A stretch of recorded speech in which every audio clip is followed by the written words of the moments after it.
The moment my mother announced they were giving my entire $10 million inheritance to Madison still burns in my memory like acid on skin. I stood frozen in our living room while my sister smirked from the cream leather sofa, examining her manicured nails as if she hadn't just stolen my future. My father wouldn't meet my eyes. When mother ordered me to leave immediately, I turned toward the stairs to grab my things, but her shriek stopped me cold. The bag in my hand contained everything that mattered, documents I'd protected for months, and when she demanded I surrender it, I gripped the leather handles tighter. That's when father's hands tangled in my hair, yanking me backward with such force that my neck snapped sideways. As he dragged me across the hardwood floor and threw me onto the front lawn, I managed just 5 words that made them both freeze. They had no idea what was coming. 3 months before that horrible day, I sat beside my grandmother Eleanor's hospice bed, holding her paper-thin hand while Madison posted beach selfies from Miami. The afternoon sun filtered through dusty blinds, casting golden stripes across Eleanor's white blankets as she struggled to speak through the oxygen mask, her eyes still sharp despite her failing body locked onto mine with unusual intensity. "Oh, Laverne," she whispered, her voice barely audible above the hum of medical equipment. "Come closer, sweet girl. There are things you need to know." I leaned in, catching the faint scent of lavender from the lotion I'd been rubbing on her hands every visit. For 6 months, I'd been here daily, reading her favorite novels aloud, brushing her silver hair, being present when no one else bothered. My parents claimed work obligations. Madison always had plans, but I knew the truth ran deeper than mere busyness. "Your parents have been visiting my lawyer." Eleanor continued, each word requiring visible effort. "They think I don't know, but Mr. Jacobson has been my friend for 40 years. He tells me everything." My stomach clenched. I'd suspected something was wrong when mother suddenly developed an interest in Eleanor's health after years of minimal contact. The questions about medications, the sudden concern about her mental clarity, the way she'd started documenting every conversation. "They want my money, Laverne. They've always wanted it." Eleanor's grip tightened with surprising strength. "But I built this fortune myself buying properties when everyone said a woman couldn't understand real estate. Started with 1 duplex in 1972, turned it into an empire. 40 million in assets, not the 10 they think I have." 40 million. The number stole my breath. I'd known Eleanor was wealthy, but this changed everything. No wonder my parents circled like vultures. "I need you to listen carefully," she continued, fumbling beneath her pillow. She pressed a small brass key into my palm, still warm from her body heat. "Safety deposit box at First National Downtown Branch, box 517. Everything you need is there." "Grandma, I don't understand. Why not just tell your lawyer the truth?" A bitter smile crossed her lips. "Because I'm playing a longer game, sweetheart. Your parents think they're so clever with their schemes. They've been slipping extra doses of my heart medication into my tea, believing it makes me confused. I've been letting them think it's working." The revelation hit like ice water. Those dizzy spells Eleanor had been having, the moments of confusion that had my parents exchanging satisfied glances, it was all deliberate poisoning. My hands shook with rage. "Don't react," Eleanor warned, reading my expression. "Not yet. Let them believe their plan is working. I've already prepared everything. 2 wills, Laverne. One they know about, one they don't. The real one is in that box along with evidence of every crime they've committed." "Crime? What crimes?" "More than you know, child. Your parents are not who you think they are. But that's for later. Right now, I need you to promise me something." Her eyes grew fierce. "When lightning strikes, wait for the thunder. Don't act immediately. Let them show their true colors first. They'll hand you everything you need to destroy them." I nodded, confused, but trusting her completely. Eleanor had always been the wisest person I knew, building her fortune through intelligence and patience. If she said wait, I would wait. There's more, she whispered. The properties they know about are just the beginning. I've been transferring assets to hidden LLCs for 5 years, all perfectly legal, all in structures only you can access. The instructions are in the box. Your parents can steal what they think I have, but the real fortune, that's yours alone. But why not Madison too? She's your granddaughter. Eleanor's expression hardened. Madison made her choice long ago. When I offered to teach her the business, she laughed and said she'd rather marry rich than work for money. She's exactly like your parents, Laverne, greedy, entitled, cruel. You're the only one who inherited my spirit along with my eyes. Over the following weeks, Eleanor revealed more pieces of the puzzle. She'd hired private investigator Marcus Stone to document my parents' activities. Every forged signature, every redirected check, every manipulated document had been cataloged.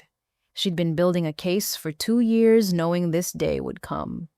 Your father did this before, she told me one afternoon, her voice stronger than usual. To his uncle Edgar in 2004, isolated him, controlled his medications, inherited everything. Edgar's daughter Patricia tried to fight it, but she disappeared. Police said she ran away, but I never believed it. The pattern became horrifyingly clear. My parents weren't just greedy, they were serial predators who targeted their own family. And now Eleanor was their latest mark, except she'd seen them coming. I've protected you in the will, Eleanor assured me, not just with money, but with purpose. You'll understand when the time comes. Use what I leave you to stop others from suffering like our family has. On her final day, Eleanor called me close one last time. Remember, lightning then thunder, and Laverne checked the freezer in the basement of the Maple Street property, behind the ice cream. You'll know when. She passed that night peaceful in her sleep, and I held her hand until it grew cold. At her funeral, my parents shed theatrical tears while Madison checked her phone. They had no idea their victim had been 10 steps ahead, that their carefully orchestrated crime was actually Eleanor's final trap. The reading of the official will was scheduled for next week. I touched the key hidden in my pocket and remembered Eleanor's words. Lightning, then thunder. The storm was coming, and my family had no idea they were standing in its path. The bruises on my scalp throbbed as I stumbled down the sidewalk, my bag clutched against my chest like armor. Behind me, our family home, a sprawling colonial where I'd grown up, stood silent in the afternoon heat. The same doorway where Mother had photographed my first day of school now felt like a portal I could never cross again. My phone buzzed, Sarah's name flashing on the screen. Laverne, where are you? You sound terrible in that voicemail. Walking toward downtown, I managed my throat tight. They threw me out, Sarah, literally dragged me out by my hair. Get in an Uber right now and come to my apartment. Don't argue.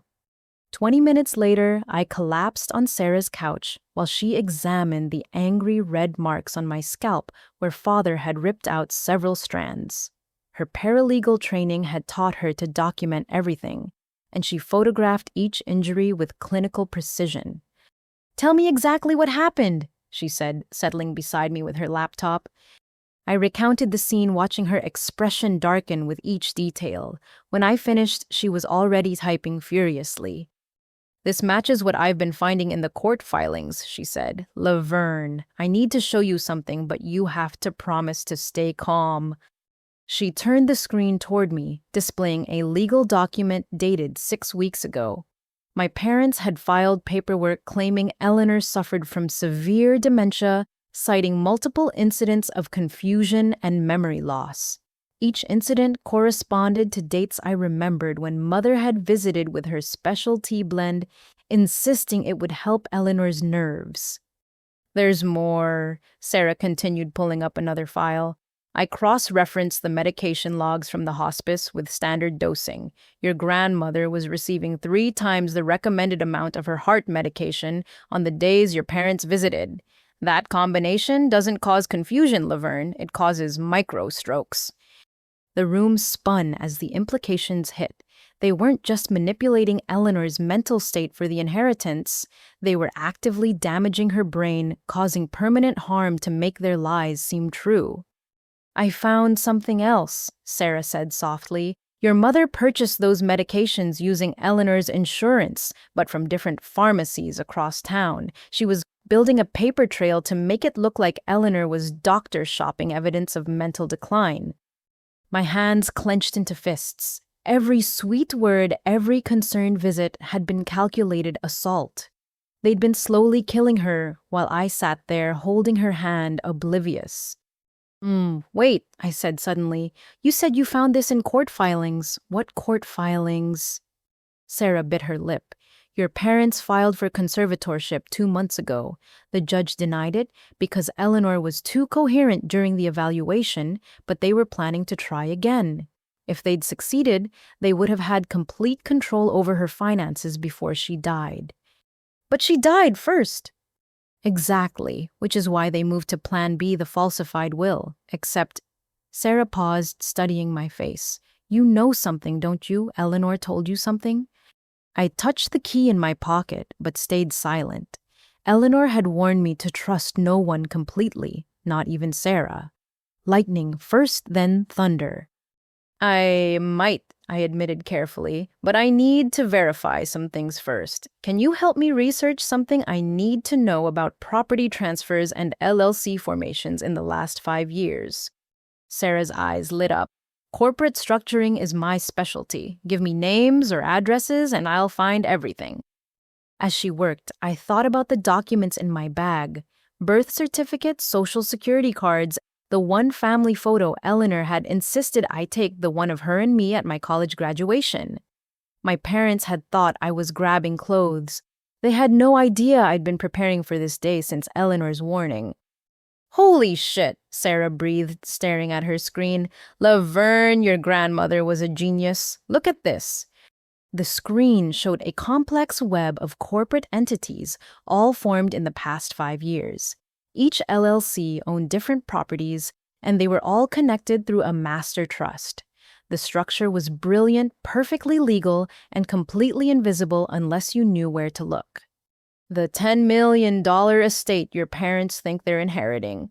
It's just the decoy, Sarah explained. The real assets are protected in these structures. And look at the trustee names. My breath caught.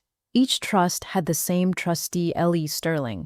My initials, Laverne Elizabeth, combined with Eleanor's maiden name. She set it up so only you could access them, Sarah whispered. Your parents could steal everything in the public will, and it wouldn't touch the real fortune. But Laverne, if this is worth what I think it is, we're talking serious money. Serious enough that your parents might... She didn't need to finish. We both understood that people who would slowly poison an elderly woman wouldn't stop at one crime. The stakes had just escalated beyond simple inheritance theft. My phone rang unknown number. Against Sarah's protests, I answered. Miss Laverne. The voice was gravelly professional. This is Marcus Stone. Your grandmother hired me to investigate your parents. I heard about what happened today. We need to meet immediately. What they did to Eleanor. It's not their first time, and based on what I found, you're in more danger than you realize. Sarah grabbed my hand as I processed this. The betrayal wasn't just about money, it was about a pattern of evil I was only beginning to understand. But Eleanor had prepared for this, had prepared me for this. Lightning had struck when they threw me out. Now I had to wait for the thunder. First National Bank's downtown branch stood like a fortress of glass and steel against the morning sky. I'd barely slept on Sarah's couch, my mind racing through everything I'd learned. Marcus Stone had agreed to meet us inside the bank for added security. His paranoia had seemed excessive until he'd explained that my parents had connections we hadn't imagined. Your father golfs with Judge Harrison every Sunday, Marcus had revealed. Your mother serves on 3 charity boards with the wives of city council members. They've spent years building a network of influence. Walking alone isn't safe anymore. Now standing in the bank's marble lobby, I spotted Marcus immediately. Former military Sarah had discovered turned private investigator after his daughter became a victim of elder abuse.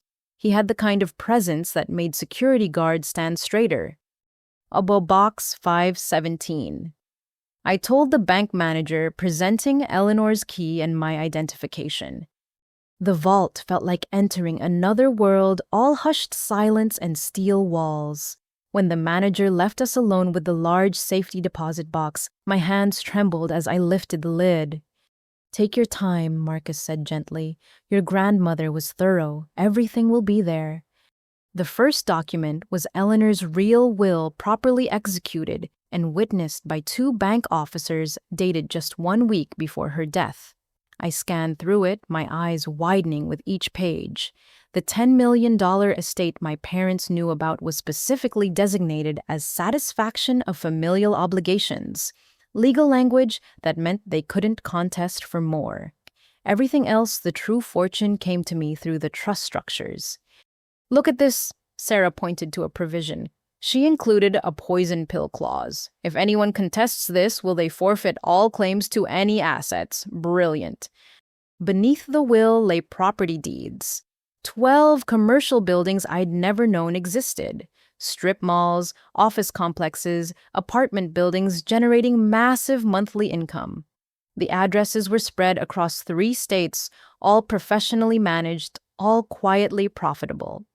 She was collecting almost $800,000 in monthly rents, Marcus calculated. That's nearly $10 million annually in income alone, not counting appreciation. The next folder made my stomach lurch.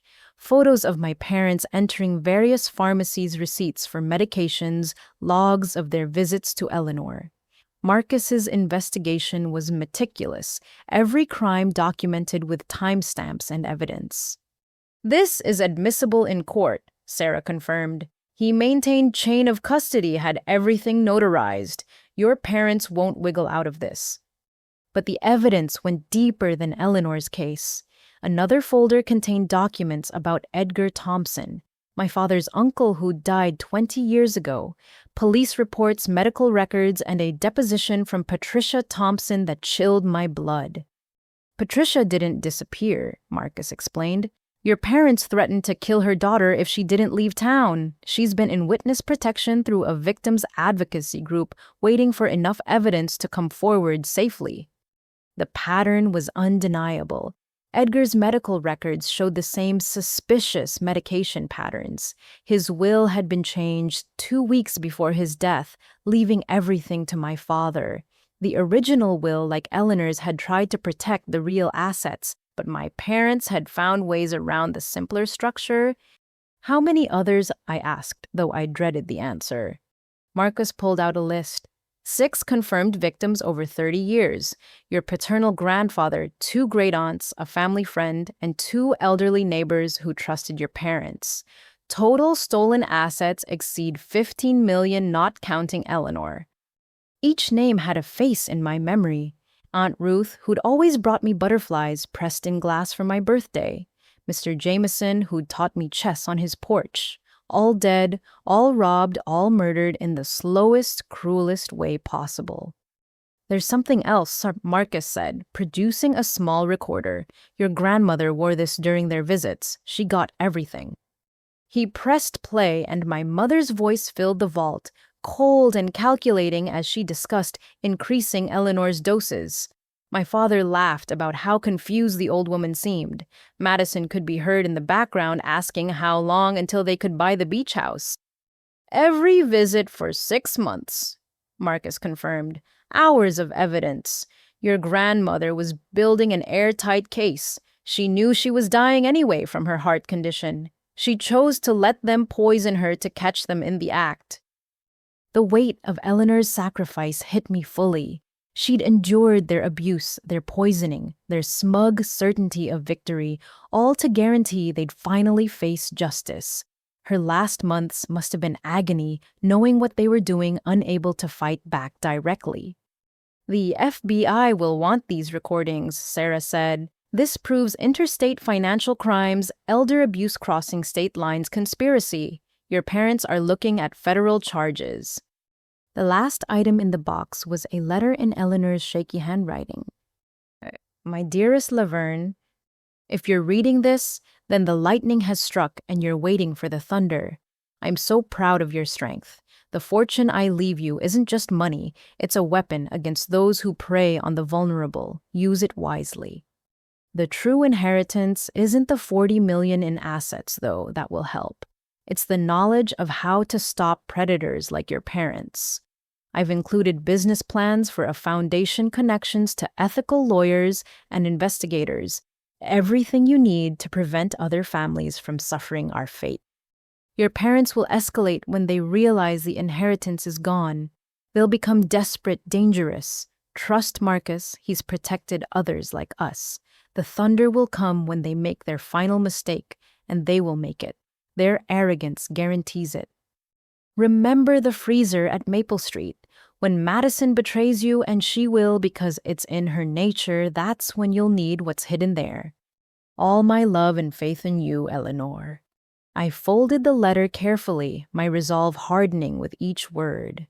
$40 million and a mission. Eleanor hadn't just left me wealthy, she'd left me armed for war against the people who'd birthed me, but never loved me. What now? Sarah asked. Now we wait, I replied, echoing Eleanor's strategy. They think they've won. Let them get comfortable with their 10 million. When they discover it's mostly debt and mortgaged properties, when they realize the real money isn't there, that's when they'll make mistakes. Marcus nodded approvingly. Your grandmother trained you well. The thunder's coming, and when it does, your parents won't know what hit them. The Riverside Cafe buzzed with afternoon traffic as I sat across from my cousin Brittany, stirring sugar into my coffee with mechanical precision. 3 days had passed since the bank vault revelation, and I'd been carefully monitoring my family's movements through Marcus's surveillance network. Madison's been shopping like crazy, Brittany reported, scrolling through Instagram. Look at this $100,000 shopping spree yesterday alone. Designer bags, jewelry, she even bought a car she can't get for 6 months. I studied the photos, noting the manic gleam in my sister's eyes. Growing up, Madison had always been the golden child, pretty and charming, where I was studious and quiet. But beneath her perfect exterior lay something rotten, something our parents had cultivated through years of favoritism. There's something else, Brittany continued, lowering her voice. My mom saw Madison at the Ritz-Carlton last Tuesday afternoon. She wasn't alone. New boyfriend. That's what I thought, but Mom recognized him. It was Davidson, your parents' lawyer, and Laverne. They weren't having lunch. They went upstairs together. The coffee turned bitter in my mouth. Richard Davidson was 55, married with 3 children, and had been handling my parents' legal affairs for a decade. Madison was 26, beautiful, and apparently willing to do anything for money. How long? I asked, though I suspected I already knew. Mom's friend works at the hotel. She said they've been meeting every Tuesday for 3 months. Always the same suite, always 2 hours. 3 months. Right when Eleanor's health began declining rapidly, the timing wasn't coincidental. Sarah had been investigating Davidson separately, finding irregularities in his other cases. Now I understood why he'd been so eager to help my parents. Madison had seduced him into compliance, probably promising him a cut of the inheritance. My phone buzzed with a text from Marcus. Check your email. Jackpot. I opened the attachment, my eyes widening at the screen. Marcus had somehow obtained Davidson's phone records, including deleted texts between him and Madison. The messages were explicit, but buried between the inappropriate photos and meeting arrangements were damning admissions. Baby, once the old witch's money clears, we'll have $5 million to start our new life, Davidson had written. Madison's response made my blood run cold. Just make sure the will holds up. If my sister tries anything, I have a plan. My friend works at Cypress Hills. Cypress Hills, the state's largest psychiatric facility where difficult family members could be committed with the right paperwork and cooperative doctors. They weren't just planning to steal my inheritance. They were planning to have me locked away if I fought back. I have to go, I told Brittany, leaving cash on the table. Back at Sarah's apartment, we dug deeper into Davidson's history. What we found explained everything. The state bar had received multiple complaints about missing client funds, elderly victims who'd discovered their estates had been drained. Each time Davidson had barely escaped prosecution, the victims mysteriously withdrawing complaints or becoming too confused to testify. "He's done this before," Sarah said grimly, "with other families, other lawyers. Madison isn't his first affair with a client's family member. Look at this case from 2018. The parallels were eerie. An elderly widow, her grandson a young woman who seduced the lawyer to change the will. The widow died, the grandson inherited everything, and 6 months later, he died in a car accident. The young woman and Davidson split the estate through a shell company. "They killed him," I whispered. "Madison and Davidson are planning to kill someone." But who if I was locked in a psychiatric facility? I couldn't inherit even Eleanor's protected assets. The will's provisions would activate, and everything would go to the secondary beneficiary, a charity Eleanor had designated. Unless... "Sarah, what happens if I die before the will is properly executed?" She paled as she researched. "Without you to activate the trust structures, the hidden assets would remain frozen. But the public assets, the 10 million your parents think they're getting, would pass to your next of kin. Madison. And if she's secretly married to Davidson by then?" We stared at each other as the full plot crystallized. Madison wasn't just having an affair. She was planning to marry Davidson, secretly eliminate me, and claim both inheritances. My parents, focused on their own schemes, had no idea their golden daughter was planning to betray them too. My phone rang. Madison's name flashed on screen. Against every instinct, I answered. "Laverne, sweetie," she purred, her voice dripping false concern. "I've been so worried about you. That scene at the house was just awful. Daddy didn't mean to hurt you." "What do you want, Madison?" "I want to help. I know you must be struggling staying with friends, no money. I could give you something from my inheritance to get back on your feet. Say 50,000, all you'd have to do is sign a little paper saying you won't contest the will." There it was, the trap exactly as Eleanor had predicted.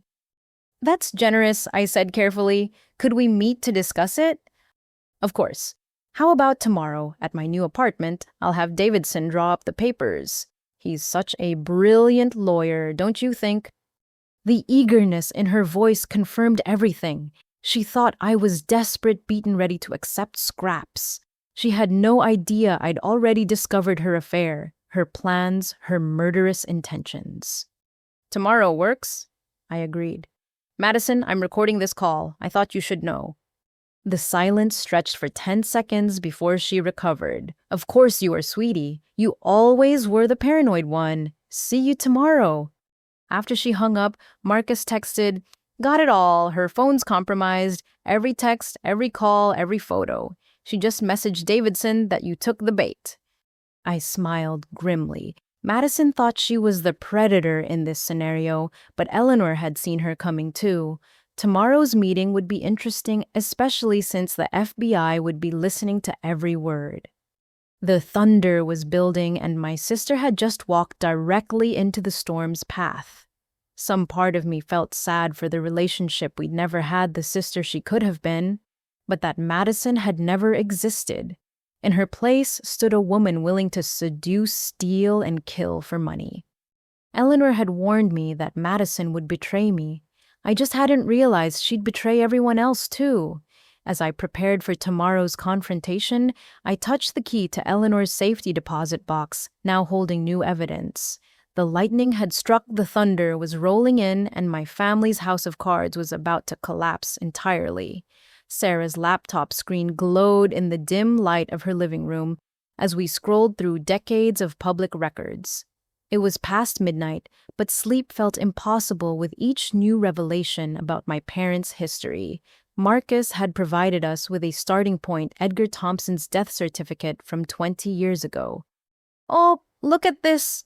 Sarah pointed to a newspaper archive. "Your father's uncle Edgar died of a heart attack, supposedly, but check the timing." The obituary was dated March 15th, 2004. Just 2 weeks later, property records showed my parents purchasing their first house, a sprawling estate they couldn't have afforded on their salaries. Edgar's will was changed 10 days before his death. I noted reading the probate documents. Everything went to my father, his nephew, instead of his daughter, Patricia. "Where's Patricia now?" Sarah asked. That question had haunted me since Marcus mentioned her name. Patricia Thompson had been 25 when her father died, a graduate student at Columbia. Then she'd simply vanished. Her social media went dark. Her apartment was abandoned. Even her thesis advisor reported she'd withdrawn without explanation. My phone buzzed with a message from Marcus. "Found her. Video call in 10 minutes. Be ready for anything." We set up the laptop, and precisely 10 minutes later, a woman's face appeared on screen. Patricia Thompson. Now 45, looked older than her years. Stress had carved lines around her eyes, and her hair, once blonde like mine in old photos, was streaked with premature gray.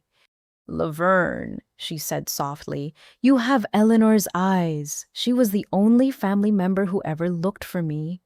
"Where have you been?" I asked, my throat tight. "Hiding. For 20 years I've been hiding under assumed names, moving every few years, always watching over my shoulder. Your parents made sure of that." She told her story in measured tones, each word carefully chosen. Her father, Edgar, had been wealthy from his construction business, a self-made man who'd raised Patricia alone after her mother's death. Everything changed when my parents began visiting regularly, bringing homemade meals and offering to help with his medications. The confusion started slowly," Patricia explained. "Dad would forget conversation and miss appointments. Your mother suggested he was developing dementia, even took him to a doctor who confirmed it. I was away at school, only visiting monthly. By the time I realized something was wrong, they'd already convinced him to change his power of attorney." The pattern was identical to Eleanor's case: medication manipulation, isolation from family, gradual mental decline that appeared natural to outsiders. But Patricia had been young and fierce, unwilling to accept the diagnosis. I hired my own doctor to examine him. The blood tests showed massive levels of cardiac medication far beyond therapeutic doses. When I tried to go to the police, that's when your parents showed their true nature. She paused, visibly gathering courage to continue. Sarah gripped my hand as we waited. "Your mother came to my apartment one night. She was different than her public persona, cold and precise. She told me I had two choices: disappear permanently or watch my boyfriend die in an unfortunate accident. To prove they were serious, she showed me photos of him taken that day at work, at lunch, at the gym. Professional surveillance. They hired someone to follow him. Not just him, me too. Every friend, every professor, everyone I cared about. Your father had connections through his business people who did wet work for the right price. They made it clear: leave quietly and live or stay and attend funerals. The revelation shouldn't have shocked me after everything I'd learned, but somehow it did. My parents weren't just thieves and poisoners. They were organized criminals who'd built a network of violence and intimidation. "So you ran," I said.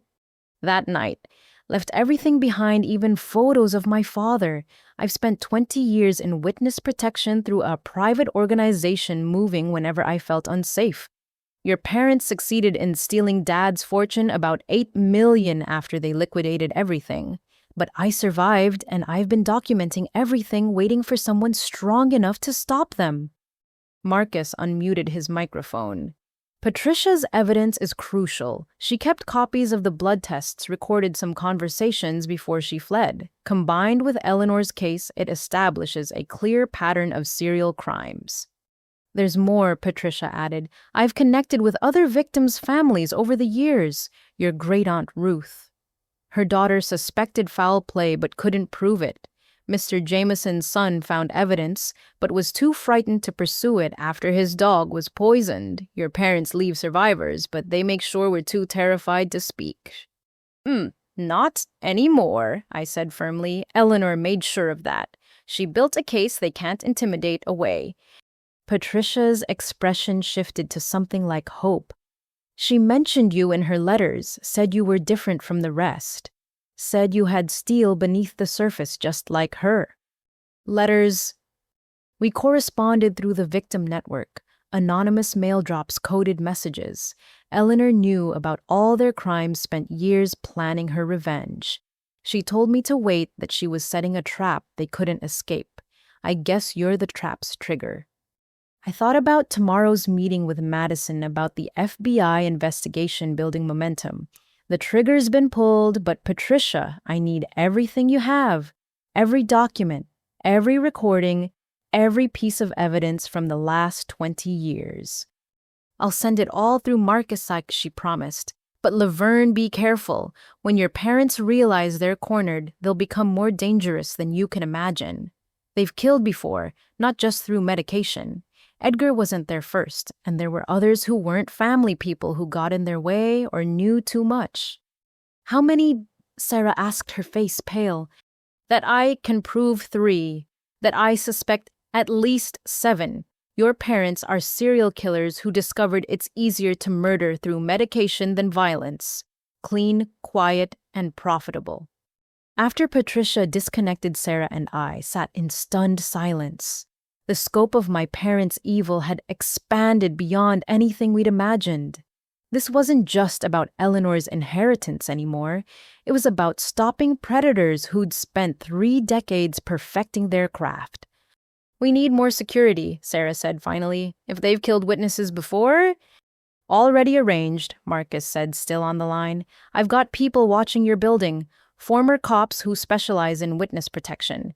Your parents don't know where you are yet, but when they figure it out, we'll be ready. I stared at Edgar's obituary on the screen, thinking about Patricia's stolen life. 20 years of running, of fear, of isolation. My parents had destroyed so many lives, left so many victims in their wake. But their reign of terror was ending. Eleanor knew all of this when she planned her trap. I realized she wasn't just catching them for poisoning her. She was giving us the tools to expose everything. The FBI is going to have a field day, Sarah agreed. This isn't just elder abuse anymore. It's organized crime, possibly RICO charges. Your parents are finished. Tomorrow, I'd face Madison with recording devices and federal agents listening. But tonight, I mourned for Patricia and all the others who'd suffered in silence. Eleanor's fortune wasn't just money. It was blood money taken from the dead. Using it to stop others from suffering the same fate felt like the only appropriate justice. The storm was no longer just about my family. It was about every family they destroyed, and the thunder would echo for all of them. The law offices of Rodriguez, Chen and Associates occupied the top floor of a downtown high-rise, their conference room offering a panoramic view of the city. I'd chosen them carefully from Eleanor's recommended list, a firm known for taking on complex financial crimes and winning. Mariah Rodriguez herself led the meeting, her reputation preceding her. Former federal prosecutor expert in elder abuse cases, and someone who'd successfully taken down 3 major inheritance fraud rings. She listened intently as I laid out everything. Eleanor's trap, my parents' history, Madison's affair with Davidson, and the $40 million in hidden assets. This is the most sophisticated elder abuse scheme I've seen, she said finally, her dark eyes sharp with interest. Your grandmother was brilliant to structure the assets this way, but we need to be strategic about how we proceed. She pulled up a whiteboard mapping out the approach. If we contest the will immediately, your parents will know you have resources. They'll destroy evidence, intimidate witnesses, possibly flee. Instead, I propose we let them take possession of the decoy inheritance. Let them win, Sarah asked, confused. Temporarily. See the $10 million they think they're getting. I've reviewed those assets.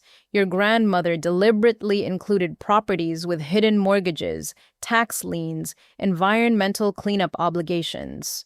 The actual net value is maybe $2 million, and that's being generous. I smiled, understanding Eleanor's final joke. They'll be expecting liquid assets and find debt instead. Exactly. And when they try to liquidate, they'll trigger reporting requirements. Every transaction will be documented, creating a paper trail of their attempts to hide assets. Meanwhile, we work with the FBI to build criminal cases. Marcus leaned forward. The Bureau's already interested based on what I've shared. Interstate fraud, conspiracy, potential murder charges. They want to move carefully to ensure convictions. Here's the beautiful part, Maria continued. Once criminal charges are filed, the court will freeze all assets associated with the crimes. Your parents won't be able to touch anything, even their legitimate savings. They'll be financially paralyzed while facing federal prosecution. What about Madison and Davidson? I asked. Maria's smile turned predatory. Mr. Davidson is already under investigation by the state bar. I have contacts there. His license will be suspended within days once we provide evidence of his relationship with Madison and the fraudulent will preparation. Without his law license, he's just another unemployed man having an affair. And Madison? Your sister's spending spree is actually helpful. Every luxury purchase creates evidence of her expectation of inheritance, establishing motive. When she can't pay for items bought on credit, when Davidson can't practice law, when they realize the inheritance is mostly debt, they'll panic. Panicked people make mistakes. She pulled out a timeline showing the next 6 months. We file the criminal complaints next week after your meeting with Madison. The FBI will already have her confession attempts on tape. Asset freezes go into effect immediately upon arrest. The real will gets presented during criminal proceedings when they can't contest without incriminating themselves further. It's perfect, Sarah breathed. They'll hang themselves trying to claim innocence. There's one complication, Maria warned. Your parents' network of influence. Judges, police, city officials who owe them favors. We need federal jurisdiction to bypass local corruption.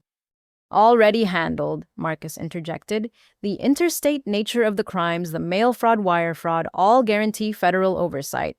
Local judges can't touch this. Maria nodded approvingly. Your grandmother chose her team well.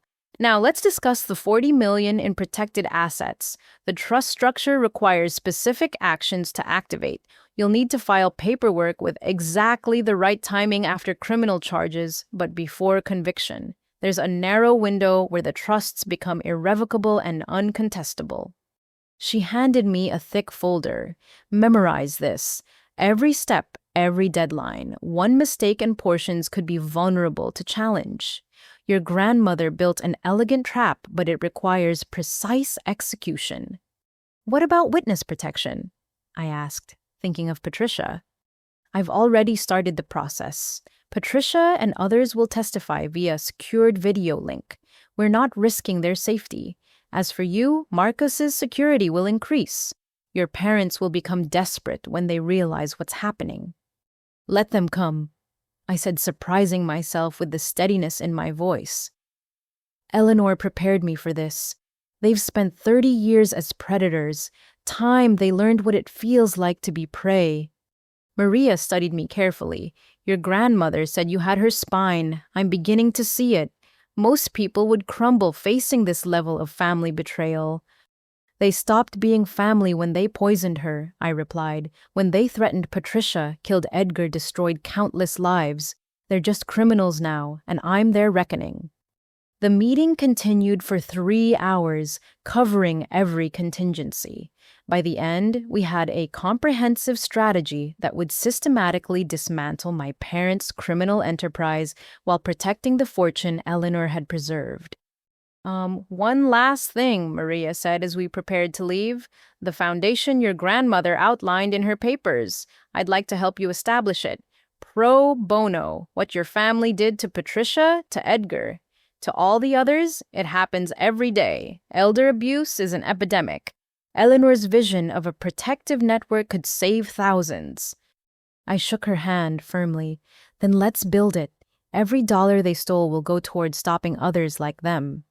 Walking out of the building flanked by security, I felt the weight of tomorrow's meeting with Madison. She thought she was luring me into signing away my rights. Instead, she'd be confessing to federal agents, sealing her own fate and that of our parents.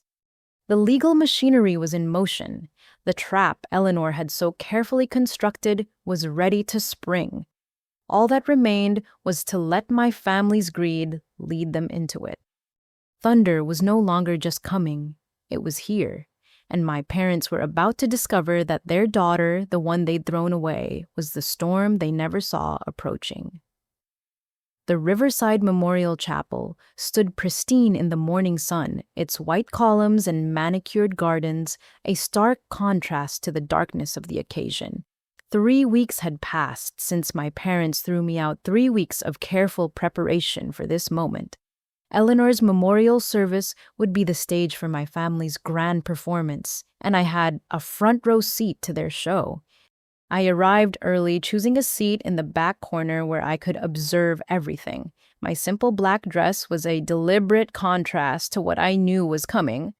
True to form, Madison entered first draped in designer morning wear that probably cost more than most people's monthly rent. Her tissue dabbing at dry eyes was pure theater. My parents followed my father in an expensive suit I'd never seen before, my mother clutching his arm in a show of grief that would have been convincing if I hadn't heard her celebrating Eleanor's death on the recordings. They'd already started spending their expected windfall, evident in mother's new jewelry and father's Rolex. Such a tragic loss, mother announced to anyone within earshot. Eleanor was like a second mother to me. We were with her every day toward the end. The lies flowed so easily. I watched relatives nod sympathetically, unaware they were comforting murderers. Uncle Robert, Eleanor's younger brother, seemed particularly affected. He'd been traveling during Eleanor's final months, returning too late to say goodbye. As the chapel filled, I noticed Marcus's team strategically positioned. 2 posed as mourners, 1 as chapel staff. Outside, I knew FBI agents waited in unmarked vehicles. The trap was set. All that remained was for my family to bait it themselves. The service began with Madison taking the podium. Her eulogy was a masterpiece of manipulation, painting herself as the devoted granddaughter who'd sacrificed so much to care for Eleanor. She actually produced tears as she spoke about their special bond and how Eleanor had trusted her with everything. Grandmother knew I would honor her wishes. Madison continued, her voice breaking dramatically. She told me she wanted her legacy to continue through someone who understood business, who could manage her investments properly. I promised to make her proud. Several relatives glanced my way with pity. The narrative was clear. Madison, the responsible granddaughter, me, the family disappointment who couldn't even be trusted with inheritance. I kept my expression neutral, knowing what was coming. My father spoke next, his words carefully crafted to support their version of events. He mentioned Eleanor's declining mental state and praised my mother for her tireless care during those difficult final months. Each lie added another nail to their eventual coffin. When the formal service ended, the family gathered in the reception hall. This was when they chose to twist the knife. Madison approached me with false concern loud enough for others to hear. "Laverne, I'm so sorry about that scene at the house. Daddy told me what happened. I had no idea you were struggling so much financially that you'd try to steal from the family safe. I hadn't stolen anything, but the accusation was strategic. Plant the seed that I was desperate and criminal." Around us, relatives began whispering, stepping back as if poverty might be contagious. "I want to help," Madison continued, pressing a check into my hand with theatrical generosity. $50,000 should help you get back on your feet. Consider it a gift from Eleanor's estate." I looked at the check, then at her. This was the moment. How generous. Will Davidson be handling the tax paperwork for this gift? Her smile flickered. "Davidson is our family lawyer, yes." "Interesting. Tuesday afternoons at the Ritz-Carlton must be when he offers his best legal advice." The color drained from her face as she realized I knew about the affair. Around us, relatives leaned in sensing drama. "I don't know what you're implying," she said stiffly. "I'm not implying anything. I'm stating that you've been having an affair with our parents' married lawyer for 3 months. I'm also stating that you two plan to split $5 million from Eleanor's estate. Would you like me to read the text messages where you discuss it?" The reception hall went silent. Madison's mask finally slipped, revealing the ugly truth beneath. "You little bitch," she hissed, lunging for my phone. Security intervened smoothly, Marcus's man stepping between us while appearing to be helpful chapel staff. Madison's outburst had accomplished more than any accusation could have. The family saw her true nature in that moment of rage. "Everything okay here?" Uncle Robert asked, approaching with concern. Fine," I said calmly. "Madison was just explaining her business relationship with Mr. Davidson. Did you know they're planning to open a joint investment firm with Eleanor's money?" That's a lie," Madison shrieked, completely abandoning her grieving granddaughter act. My mother rushed over, grabbing Madison's arm. "Stop making a scene," she hissed, but her eyes on me were murderous. "This isn't the place." "You're right," I agreed. "The FBI waiting outside would be more appropriate." The words landed like a bomb. My father's face went gray as he processed the implications. Around us, relatives backed away, confusion and fear mixing on their faces. What FBI mother demanded, though her voice shook? "The ones investigating Eleanor's murder," I said simply. "The ones who have recordings of you discussing how to increase her medication doses. The ones who know about Edgar Thompson, Aunt Ruth, Mr. Jameson, and all the others." My father moved toward me, his intention clear, but stopped as two of Marcus's security team flanked me. One opened his jacket, slightly revealing a federal badge. "Mr. Sterling," the agent said quietly, "I suggest you step back." The relatives exploded in shocked whispers. "Murder, FBI Eleanor." The carefully maintained family image crumbled in seconds. Madison, panicking, turned on our parents. "This was all their idea. They made me do it. They said if I didn't help, they'd cut me off."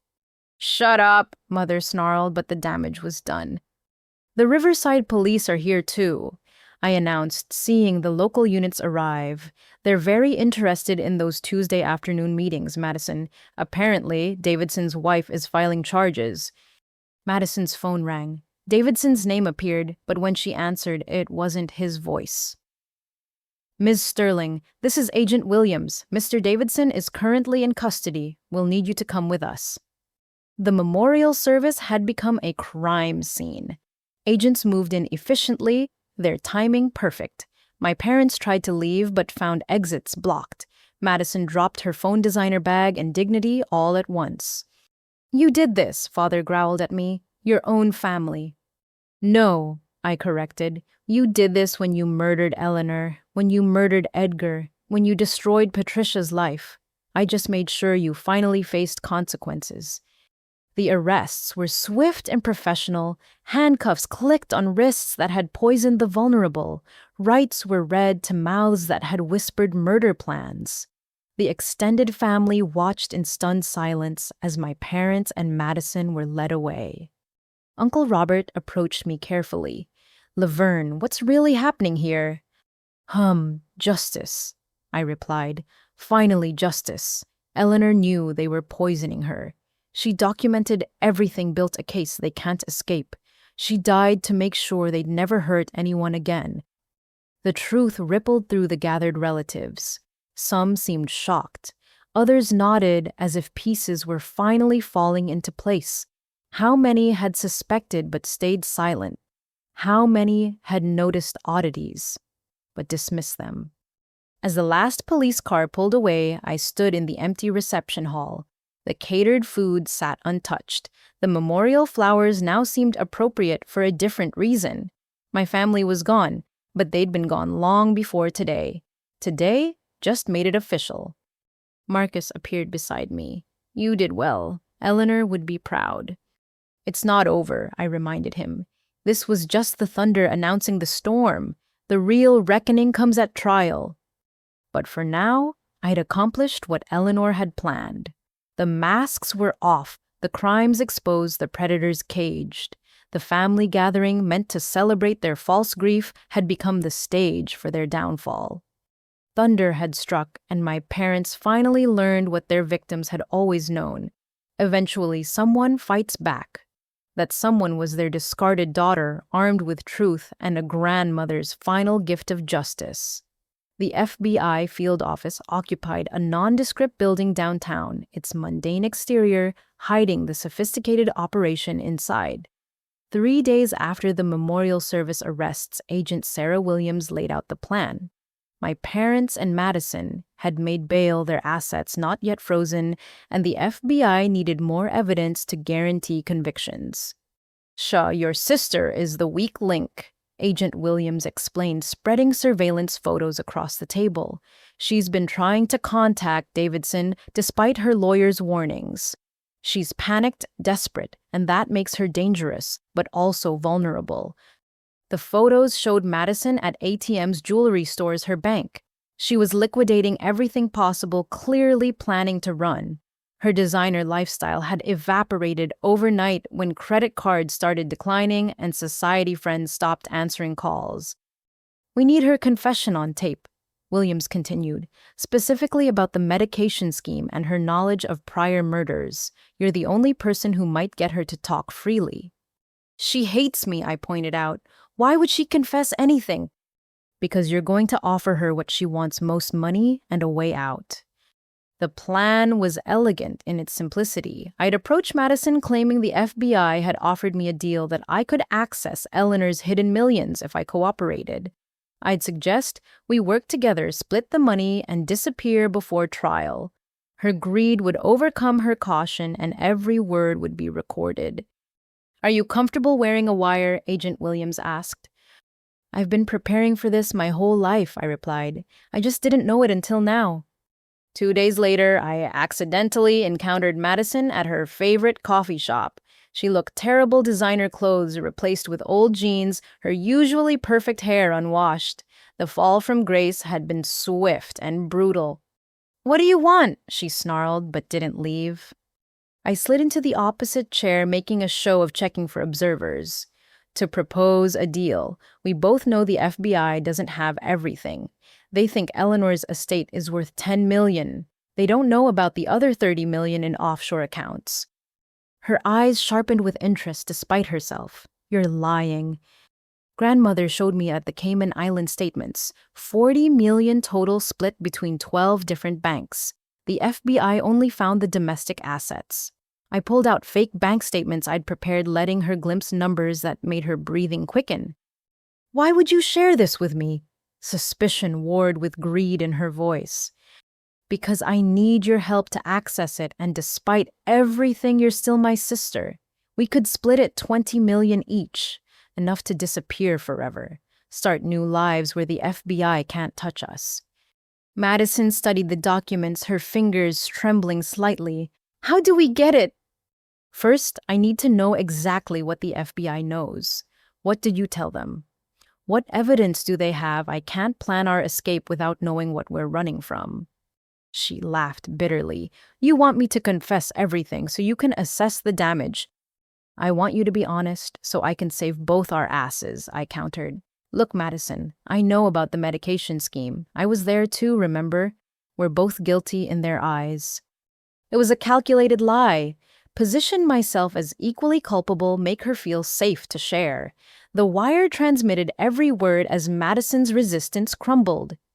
"Fine," she said finally. "But if you screw me over?" "We screw each other over, we both lose 20 million, I reminded her.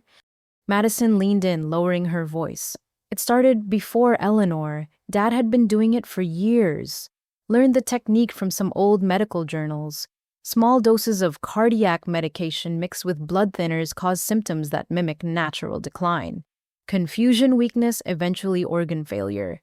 Untraceable unless you specifically test for it." "How many?" I asked, keeping my expression neutral. "That I know of 7, maybe 8. Dad kept records in a safety deposit box like trophies. Mom picked the targets, usually relatives with money and no direct heirs. Well, no heirs except us. My stomach churned, but I pressed on. What about Davidson? How deep is he in this? Madison's laugh was ugly. Richard's an idiot who thinks with his dick. I seduced him to change Eleanor's will, promised him $5 million once it cleared. He has no idea about the murders, just thinks it's standard inheritance fraud. And the plan to have me committed? That was my idea, she admitted with disturbing pride. Cypress Hills has a doctor who will swear anyone's crazy for the right price. Once you were locked up, I could get power of attorney access any hidden assets. Mom loved the plan. Each confession added years to her eventual sentence. The Wire captured her admitting to conspiracy fraud, attempted false imprisonment, and knowledge of multiple murders. But I needed one more piece. What about Patricia Thompson, Dad's cousin who disappeared? Madison's expression darkened. She didn't disappear. Dad had her apartment burned down with her inside. Made it look like an electrical fire. Only she wasn't home that night, got lucky. When she ran, Dad hired people to track her, but she vanished too well. He tried to murder her. Would have succeeded if she'd been home. Dad doesn't like loose ends. Speaking of which, Madison pulled out her phone, showing me a text.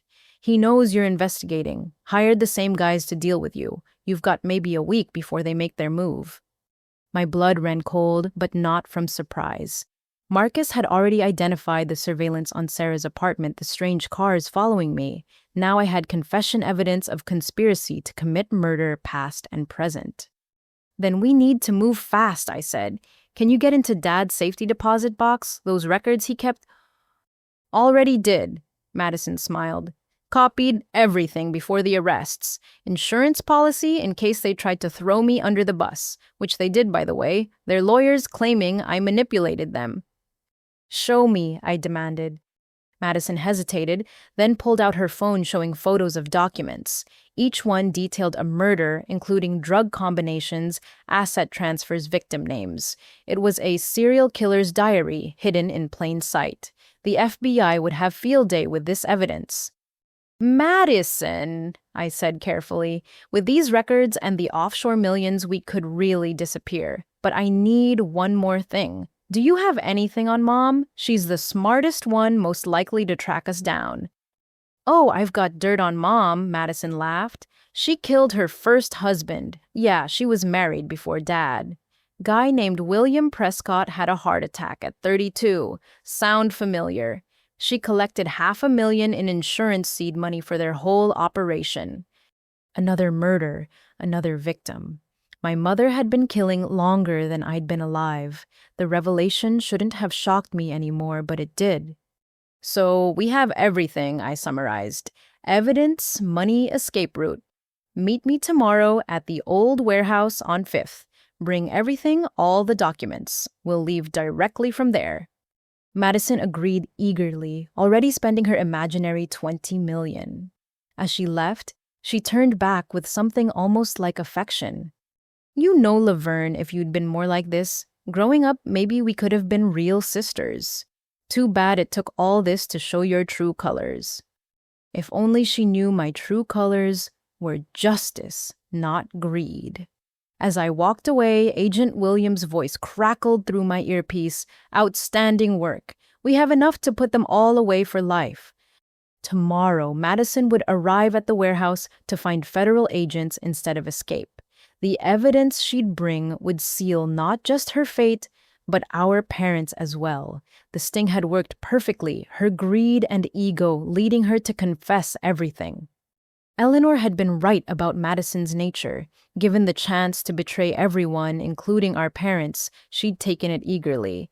The family that had prayed together would now fall together, brought down by their weakest link's desperate grab for blood money. The trap was closing, and Madison had just walked into it, carrying the evidence of 30 years of murder. Thunder had become a hurricane, and my sister had provided the final winds needed to destroy everything our parents had built on death and lies. Madison's housewarming party was the social event she'd dreamed of for years.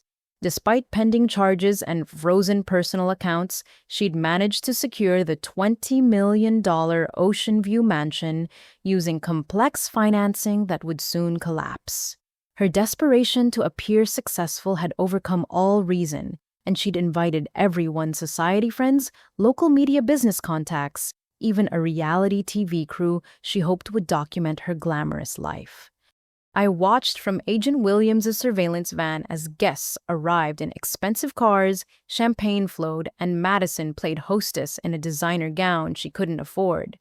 She had no idea that half her servers were undercover agents, that every conversation was being recorded, or that federal arrest warrants had been signed an hour ago. Teams in position. Williams reported through her radio. Judge signed off on everything. We've got them on murder conspiracy, elder abuse, fraud, money laundering, and Madison's new charges from yesterday's confession. The arrest plan was coordinated perfectly. Teams surrounded not just the mansion, but also my parents' home and Aunt Diane's apartment across town. The raids would be simultaneous, preventing any warning calls or evidence destruction. Inside the mansion, Madison held court regaling guests with tales of her inherited wealth and grand plans. The irony was painful. She stood in a house she'd never truly owned, wearing jewelry she'd have to forfeit, surrounded by people who'd abandon her within hours. "Wait for the signal," Williams commanded. "Let's make this count." The signal came at 8:45, just as Madison clinked her champagne glass to make a toast. Through the surveillance cameras, I watched her raise her glass, her voice carrying clearly through hidden microphones. "To new beginnings," she declared. "To taking what's rightfully ours and never looking backs." "Now," Williams ordered. Federal agents moved in perfect synchronization. The front doors opened as tactical teams entered, badges, visible weapons holstered but present. Guests screamed, champagne glasses shattered, and Madison's perfect party became chaos. "FBI, nobody move," the lead agent commanded. "Madison Sterling, you're under arrest for conspiracy to commit murder, elder abuse fraud." Madison's scream cut through the pandemonium. She threw her champagne glass at the nearest agent, tried to run in her designer heels, and crashed into a table of hors d'oeuvres. The society photographers she'd hired captured every humiliating second as agents handcuffed her on the marble floor, shrimp cocktail in her hair. Simultaneously, across town, my parents were hosting their own gathering, a more subdued dinner party with their lawyer friends. The surveillance feed showed agents entering their dining room, just as Mother served dessert. Unlike Madison's theatrical collapse, my parents' arrests were coldly dignified. "Richard Sterling, Margaret Sterling, you're under arrest," the agent began. My father stood slowly, his face carved from stone. "I want our lawyer." "Your lawyer, Mr. Davidson, is already in custody," the agent informed him, "as is your daughter Madison and your sister Diane. You're the last ones." The words shattered their composure. Mother dropped the dessert tray, her perfect hostess mask cracking. "Diane, what does Diane have to do with this?" "She's been helping you forge documents for 20 years, the agent replied. "She's already confessing everything to save herself." I watched my parents being handcuffed in their own dining room, their guests backing away in horror. The empire they'd built on murder and theft was crumbling in real time. Back at Madison's mansion, the scene had descended into farce. Local news crews, initially invited to cover a glamorous party, instead broadcast live footage of federal agents carrying out boxes of evidence. Madison, mascara streaming down her face, was led out in handcuffs past the very people she'd tried to impress. "Well, this is a mistake," she shrieked at cameras. "I'm being framed by my jealous sister. She's the criminal. Check her background. She's nothing but trash who wanted my inheritance." Her meltdown broadcast live destroyed any chance of public sympathy. The society crowd she'd courted recorded everything on their phones, sharing the scandal across social media within minutes. Mansion meltdown began trending before she even reached the federal vehicle. Agent Williams let me watch from the van as each arrest was completed. Davidson had been taken at his law firm, his partners watching in shock as agents seized his files. Aunt Diane had tried to flee through her apartment building's back exit, but found agents waiting. Every conspirator fell within the same hour. "We're searching all properties now," Williams reported. "Based on Madison's evidence from yesterday, we know where your father kept his murder records. Your mother's first husband's case is being reopened. This is the largest elder abuse ring we've ever prosecuted." The asset freeze was immediate and comprehensive. Madison's mansion purchase was voided, the seller keeping her massive deposit. Credit cards were canceled, bank accounts, locked investment portfolios frozen. The family that had lived on stolen millions suddenly found themselves with nothing. I thought about Eleanor watching from wherever she was, seeing her plan executed perfectly. Every prediction she'd made had come true. Madison's greed had provided the evidence. My parents' arrogance had led them to document their crimes. Their network of corruption had collapsed because they'd trusted the wrong people. "Your testimony will be crucial," Williams reminded me. "As the whistleblower and Eleanor's designated heir, you're our key witness. Are you prepared for that?" "I've been preparing since the day they dragged me out by my hair," I assured her. "They thought they were throwing away trash. Instead, they freed their executioner." The news coverage exploded within hours. "Millionaire family arrested in murder for inheritance scheme" dominated headlines. Photos of Madison being arrested at her own party went viral. Financial reporters dissected the family's assets, finding the trail of theft going back decades. From the van, I watched my childhood home surrounded by evidence teams. Every room I'd grown up in was being searched, every document seized. The facade of respectability my parents had maintained for 30 years was stripped away in a single night. Marcus joined me in the van, his expression satisfied. "Patricia called. She's ready to testify. So are 6 other victims' families. Your parents are finished, Laverne. They'll never see freedom again." I nodded, feeling not triumph, but relief. The arrests were just the beginning.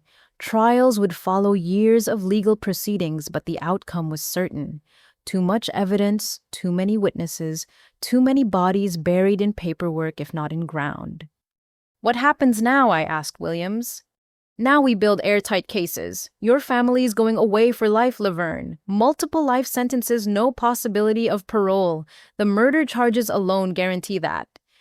As midnight approached, I stood outside the van, looking up at stars Eleanor used to point out when I was young. She'd known this night would come, had orchestrated every detail from beyond the grave. The thunder she'd predicted had become a perfect storm of justice. My phone buzzed with messages from relatives, some supportive, others shocked. The family secret was out, the poisonous truth exposed. There would be no more victims, no more elders dying mysteriously after changing their wills. The Sterling family's reign of terror had ended in handcuffs and headlines. Tomorrow would bring lawyers' statements and the long road to trial. But tonight, I simply stood under Eleanor's stars, knowing that $40 million and a mission waited for me. The inheritance my parents had killed for would now be used to stop others like them. The arrests were over. The real work of justice and healing could finally begin. The federal prosecutor's office became my second home over the following months. Linda Reeves, the lead prosecutor, had assembled a team of 12 attorneys to handle what media dubbed the Sterling murder dynasty case. The conference room walls were covered with evidence boards, timelines, and photos of victims spanning 3 decades. "We're looking at 137 separate charges," Reeves explained during one of our preparation sessions. "Murder, attempted murder conspiracy, elder abuse fraud, money laundering, and that's just the federal level. State charges are being filed separately." I studied the victim board, each face representing a life stolen. Eleanor's photo sat at the center, but around her were 15 others we'd confirmed. Edgar Thompson, Aunt Ruth, Mr. Jameson, and 12 more whose deaths had been dismissed as natural until now. The true number might never be known. "More families come forward every week," Marcus reported. Your parents were active in 3 states. We're finding suspicious deaths dating back to 1991. That year, my mother's first husband had died. William Prescott, 32, healthy, suddenly dead from a heart attack that no one questioned. His life insurance had funded my parents' first real estate investments, the beginning of their empire built on blood. Tell me about William Prescott, Reeves asked, though we'd been over it dozens of times. I recited what we'd learned. Madison showed me photos of Mother's diary from that time. She documented the medication doses celebrated when he died. She was 28, had been married 3 years. She killed him for $500,000. And your father? Met Mother 2 years later. His uncle Edgar was their first joint murder. They were a team from the beginning, teaching each other, perfecting their methods. The prosecutor nodded, adding notes. We'd been through this routine countless times, preparing for every possible question. My testimony would be crucial, the thread connecting decades of murders. Patricia Thompson arrived the next week, flanked by federal marshals. 20 years of hiding had ended, and she looked simultaneously terrified and relieved. We met in a secure room, 2 women whose lives had been shattered by the same monsters. I never thought this day would come, she said, gripping my hands. 20 years of running, of looking over my shoulder, of nightmares about your parents finding me. They can't hurt anyone anymore, I assured her. They're in solitary confinement, no bail, no contact with the outside world. What about their network, the people they hired? Marcus answered that one. 6 arrests so far. The FBI traced payments to various criminals your parents employed. They're all turning state's evidence to reduce their own sentences. The web of crime was staggering. My parents hadn't just murdered relatives. They'd built an entire infrastructure of corruption. Doctors who falsified records, lawyers who forged documents, thugs who intimidated witnesses, officials who looked the other way. There's something else, Patricia said quietly, something I never told anyone. Before I ran, I overheard your mother on a phone call. She was pregnant at the time with you, I think. She said, if the baby wasn't useful, there were ways to handle it. I think she would have killed you too if you hadn't served their purposes. The revelation shouldn't have hurt after everything I'd learned, but it did. My own mother had considered murdering me as an infant if I'd been inconvenient. The depth of evil was bottomless. That's why Eleanor protected me, I realized. She knew what they were capable of. Days blended into weeks of preparation. Other victims' families arrived, each with their own stories of loss and suspicion. Mrs. Jameson wept as she described finding her husband's hidden journal, expressing fear of my parents. Ruth's daughter brought financial records showing massive transfers just before her mother's death. Your parents had a pattern, Reeves explained. They'd identify wealthy relatives or neighbors, cultivate relationships, gain access to medications, then slowly poison them while manipulating legal documents. The deaths looked natural. The inheritance seemed logical. Perfect murders, they thought. Except they kept records, I noted. Arrogance. They wanted to remember their victories. Madison's photos of those records are invaluable. Your father documented everything like a scientist recording experiments. The evidence was overwhelming. Financial forensics had traced $30 million in stolen inheritances. Medical experts confirmed the poisoning methods. Handwriting analysts verified forged documents. The case was airtight, but Reeves wanted more than convictions. We're setting precedent here, she explained. This case will become the textbook for prosecuting elder abuse. We need to expose every method, every accomplice, every failure in the system that allowed this to continue for 30 years. Madison tried to cut a deal offering to testify against our parents for reduced sentences. Her lawyer, a public defender since she couldn't afford private counsel, presented the offer during a meeting I was allowed to observe through one-way glass. My client has intimate knowledge of her parents' crimes, he argued. She was manipulated, groomed from childhood to participate. She's a victim too. Reeves laughed coldly. Your client independently seduced a married lawyer to falsify documents. She planned to have her sister involuntarily committed. She's on tape bragging about inheriting millions from murders she knew about. Victim, she's a perpetrator. Madison's deal was rejected. She'd gambled everything on the sting confession, not knowing I'd been wired. Her own words would convict her, no deals necessary. My father's attorney tried a different approach, claiming diminished capacity due to a difficult childhood. The strategy fell apart when prosecutors presented his detailed murder records, showing clear premeditation and enjoyment of the crimes. Mother's lawyer went for jury nullification planning to argue that elderly relatives would have died anyway, that hastening death wasn't truly murder. Reeves prepared to demolish that argument with medical testimony about the years of life stolen from each victim. They're all going to prison for life, Reeves assured me. Multiple life sentences, no parole. The only question is whether we can also convict on the older murders where evidence is thinner.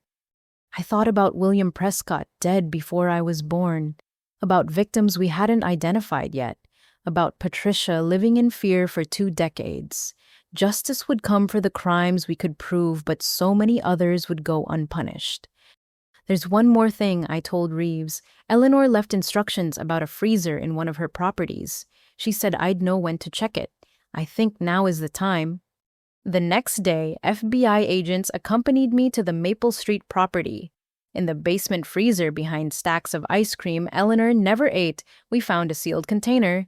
Inside were vials of medication, each labeled with dates and dosages, along with a note in Eleanor's handwriting. Blood samples taken during their visits, proof of what they gave me. Test these against the medications they purchased. Love, Eleanor. She'd been collecting evidence of her own poisoning, storing it where no one would look.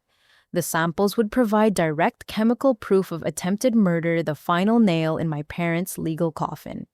Your grandmother was remarkable, Reeves said, studying the evidence. She turned her own murder into the weapon that would destroy them.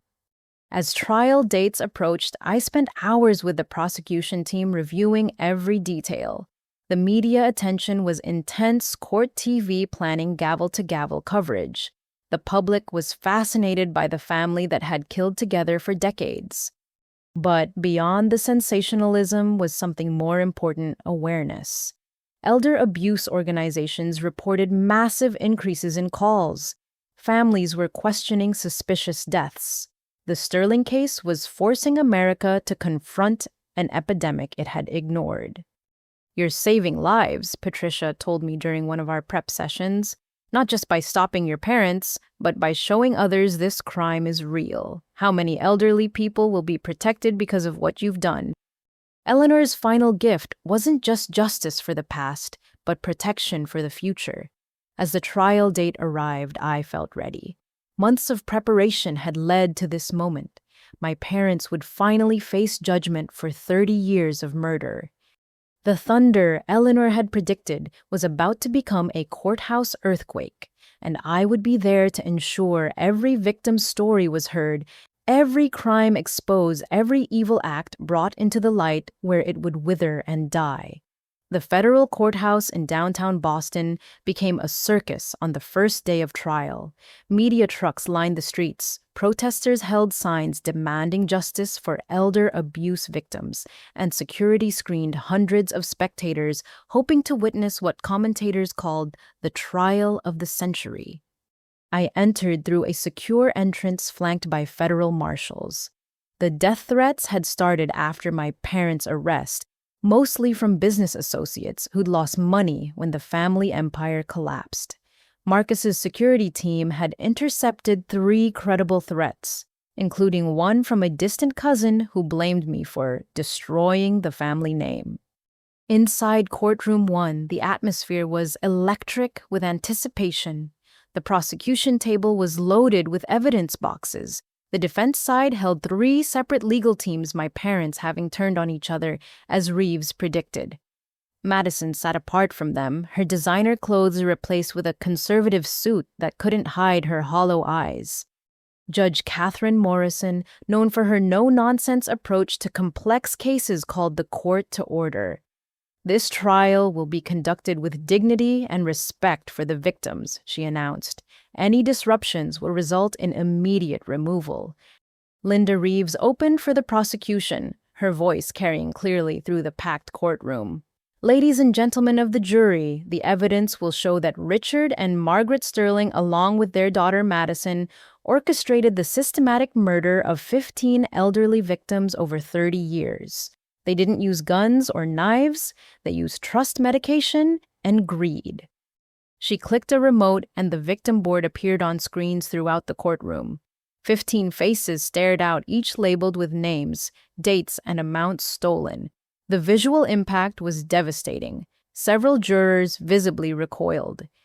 William Prescott, 1991, $500,000. Edgar Thompson, 2004, $8 million. Ruth Weinstein, 2009, $3.2 million. The list goes on. Each face represents not just stolen money, but stolen years, stolen memories, stolen final moments with loved ones. The opening statements from defense attorneys were predictably diverse. Father's lawyer claimed a rush to judgment, that correlation wasn't causation. Mother's attorney suggested she was a battered wife forced to comply. Madison's public defender went for mental illness, claiming she'd been groomed since birth to participate. Then came the witnesses. I was scheduled for day 3, but first came the medical experts. Dr. Sarah Chen, a toxicologist, explained in devastating detail how the medication combinations worked. "The victims didn't die quickly," she testified. "They experienced months or years of confusion, fear, and physical deterioration. Small strokes damaged their brains incrementally. They knew something was wrong, but couldn't articulate it. It's one of the cruelest forms of murder I've encountered." The defense tried to shake her testimony, suggesting the victims were elderly and declining naturally. Dr. Chen destroyed that argument with brain scans and blood work from Eleanor's hidden samples. "This is not natural aging," she stated firmly. "This is systematic poisoning designed to mimic natural decline while accelerating death. The perpetrators knew exactly what they were doing." Marcus testified next, presenting 20 years of investigation materials. The sheer volume of evidence was overwhelming. Financial records, forged documents, surveillance photos, recorded conversations. He methodically traced each murder, showing patterns that couldn't be coincidence. Then came Patricia Thompson. 20 years of fear ended as she took the stand facing my parents for the first time since they'd threatened to kill her daughter. Her testimony was devastating. "Richard Sterling told me I had 2 choices." She said, her voice steady despite visible trembling. "Leave town forever or watch my daughter die. He showed me photos of her at school, at dance class. The message was clear, we can reach her anywhere." "Objection!" Father's lawyer shouted. "Hearsay, Your Honor." "Overruled. The witness is testifying to direct threats made to her. Continue, Ms. Thompson." Patricia described finding her father's poisoned medication, his terrified final days, the inheritance theft that followed. When she finished, several jurors were crying. The defense's cross-examination only made things worse, their attempts to discredit her, sounding desperate against her obvious trauma. On day 3, I took the stand. The courtroom fell silent as I raised my hand to swear the oath. Across the room, my parents sat in their expensive suits, trying to project innocence. Mother attempted her concerned parent expression. Father glared with undisguised hatred. Madison wouldn't meet my eyes. "State your name for the record," Reeves began. "Laverne Elizabeth Sterling." "What is your relationship to the defendants?" "Richard and Margaret Sterling are my biological parents. Madison Sterling is my sister." The words felt strange, acknowledging relationships that had never truly existed. They were my parents in genetics only. Eleanor had been my true family. Reeves led me through the story methodically. Eleanor's warnings, the poisoning I'd witnessed, the violent expulsion from my home, the discovered evidence. I spoke clearly, making eye contact with the jury, letting them see the truth in my eyes. "Did you know about your parents' crimes before Eleanor's death?" Reeves asked. "Not the full extent. I knew they were greedy, manipulative. I didn't know they were serial killers until Eleanor revealed the truth." The defense attorneys took turns trying to destroy my credibility. Father's lawyer suggested I was mentally unstable, revenge-driven. I responded with calm facts. Mother's attorney tried to paint me as a greedy daughter, myself angry about being disinherited. I explained that Eleanor's real fortune had always been designated for stopping elder abuse. Madison's lawyer made the mistake of suggesting I'd entrapped my sister. Reeves was ready with the full recording of Madison's voluntary confessions, including her admission of planning to have me committed. "I wasn't entrapping her," I stated. "I was gathering evidence of crimes she'd already committed and was planning to commit against me." The most dramatic moment came when Mother's attorney challenged me about family loyalty. "How can you sit there and testify against the people who raised you, who gave you life?" I'd prepared for this question with Reeves, but in the moment, my answer came from the heart. They gave me life, but they also considered taking it. Patricia Thompson heard my mother discussing killing me as an infant if I wasn't useful. They raised me, not with love, but as a potential resource. Real parents don't murder grandmothers for money. Real families don't build empires on the deaths of relatives. The courtroom erupted. Judge Morrison called for order as Mother shrieked denials and Father had to be restrained by bailiffs. Madison buried her face in her hands, perhaps finally understanding that her parents had never loved any of us. When order was restored, I continued, "I'm not testifying out of revenge. I'm testifying so no other family experiences what ours did. So no other grandmother dies in fear and pain for her bank account. So no other Patricia Thompson has to hide for 20 years. This ends with them." The cross-examinations continued for hours, but nothing shook my testimony. Every trap they set, I avoided with truth. Every emotional manipulation they attempted, I countered with facts. Eleanor had prepared me well for this moment. As I left the stand, I passed the defense table. Father muttered something the jury couldn't hear. "You're dead to me." "I know," I replied loud enough for everyone. "I've been dead to you since birth. The only difference is I survived." The trial continued for weeks. More experts, more evidence, more witnesses. Each testimony added weight to the prosecution's case. The defense teams grew increasingly desperate, even turning on each other. Father's lawyer suggested Mother was the mastermind. Mothers blamed Madison for recent crimes. Madison's claimed diminished capacity from a lifetime of manipulation. The revelation that shook everyone came from an unexpected source. Davidson, the corrupt lawyer Madison had seduced, took a plea deal and testified. His testimony revealed more victims, more schemes, more bodies than even we had known. "The Sterlings were my biggest clients," he admitted. "I prepared false wills for at least 8 estates. They paid me 10% of each inheritance. I thought it was just fraud until Madison told me about the murders.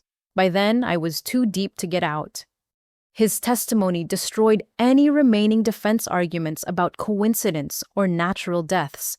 Here was a co-conspirator confirming murder for hire spanning decades. The jury's faces showed they'd heard enough. Closing arguments were formalities. Reeves systematically destroyed each defense theory with facts evidence and the defendant's own words.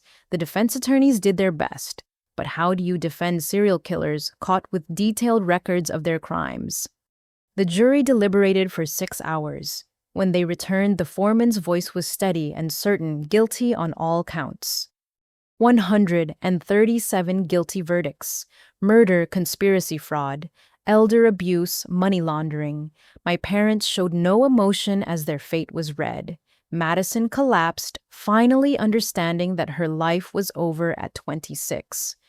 As court officers led them away in shackles, I felt not triumph, but exhaustion. Justice had been served, but it couldn't resurrect the dead or heal the trauma. It could only prevent future victims. Outside the courthouse, media swarmed. I gave a brief statement Eleanor had helped me prepare months ago. Today's verdict honors 15 souls who died for greed. Their voices were finally heard. Elder abuse thrives in silence and shadow. Let this case drag it into the light where it belongs. The Sterling family's reign of terror was over. 3 life sentences without parole would ensure it never resumed. But the work Eleanor had envisioned was just beginning. Her fortune, built through honest labor and preserved through brilliant planning, would now serve its true purpose, protecting the vulnerable from predators like the one she'd raised. The thunder had passed. Now came the rebuilding after the storm. The sentencing hearing took place 6 weeks after the guilty verdicts, enough time for pre-sentencing reports and victim impact statements to be prepared. The courthouse was even more packed than during the trial, with representatives from elder advocacy groups, victims' families, and media from around the world. I sat in the front row with Patricia Thompson and the other victims' families. We'd grown close during the trial, bonded by shared trauma and the pursuit of justice. Together, we represented dozens of lives cut short and hundreds of years stolen by my parents' greed. Judge Morrison began with the victim impact statements. One by one, family members approached the podium to speak about their losses. Mrs. Jameson, now 82 herself, spoke about the husband she'd lost and the suspicions she'd carried for years. "Robert was terrified in his final months," she said, her voice shaking. "He kept saying the Sterlings were poisoning him, but I thought it was paranoia from age. I failed him by not believing. They took not just his life, but my chance to protect him." Ruth Weinstein's daughter Sarah broke down, describing how her mother had changed Eleanor's will. She went from a vibrant woman who ran charity drives to someone who couldn't remember my children's names. The Sterlings didn't just steal her money, they stole her mind piece by piece. Patricia's statement was the most powerful. 20 years of suppressed grief poured out as she faced my parents. "You took my father, my inheritance, my home, my identity, my freedom.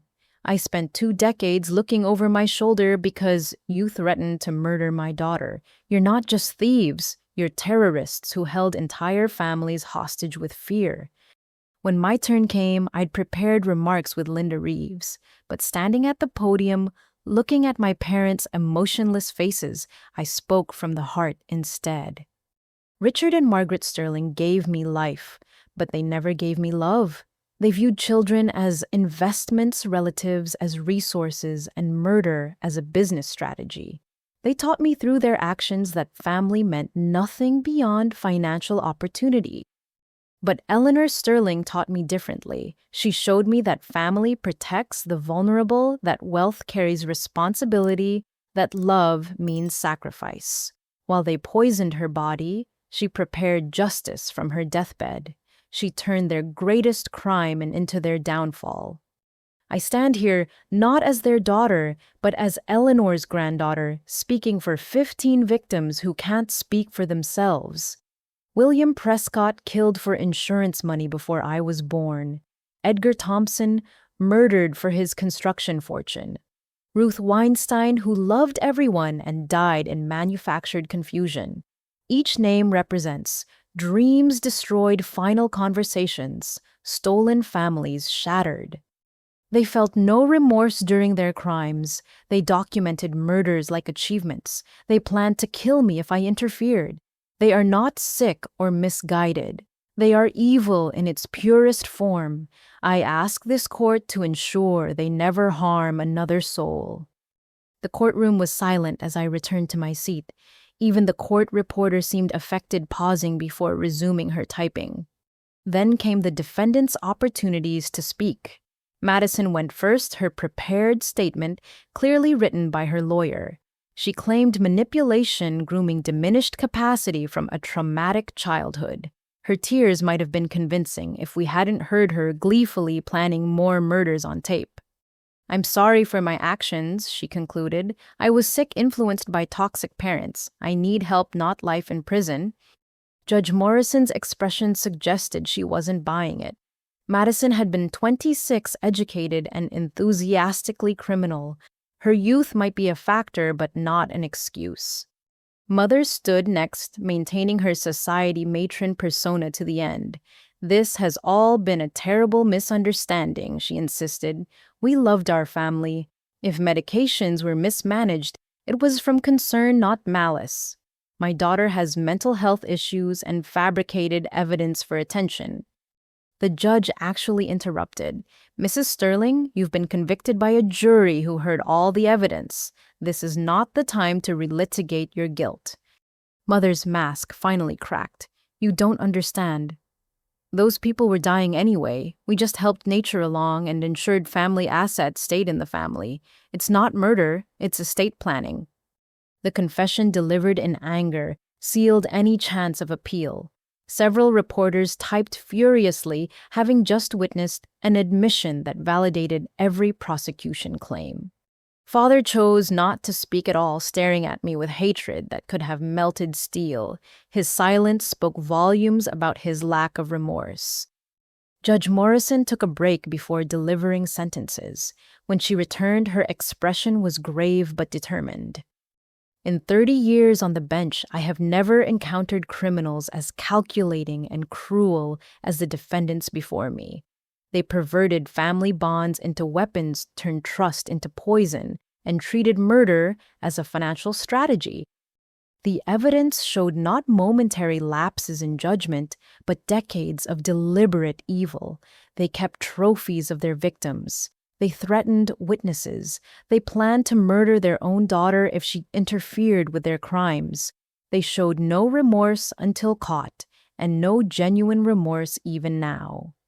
Richard Sterling for 15 counts of first-degree murder conspiracy, elder abuse and fraud. I sentence you to 15 consecutive life terms without the possibility of parole plus 300 years for additional charges.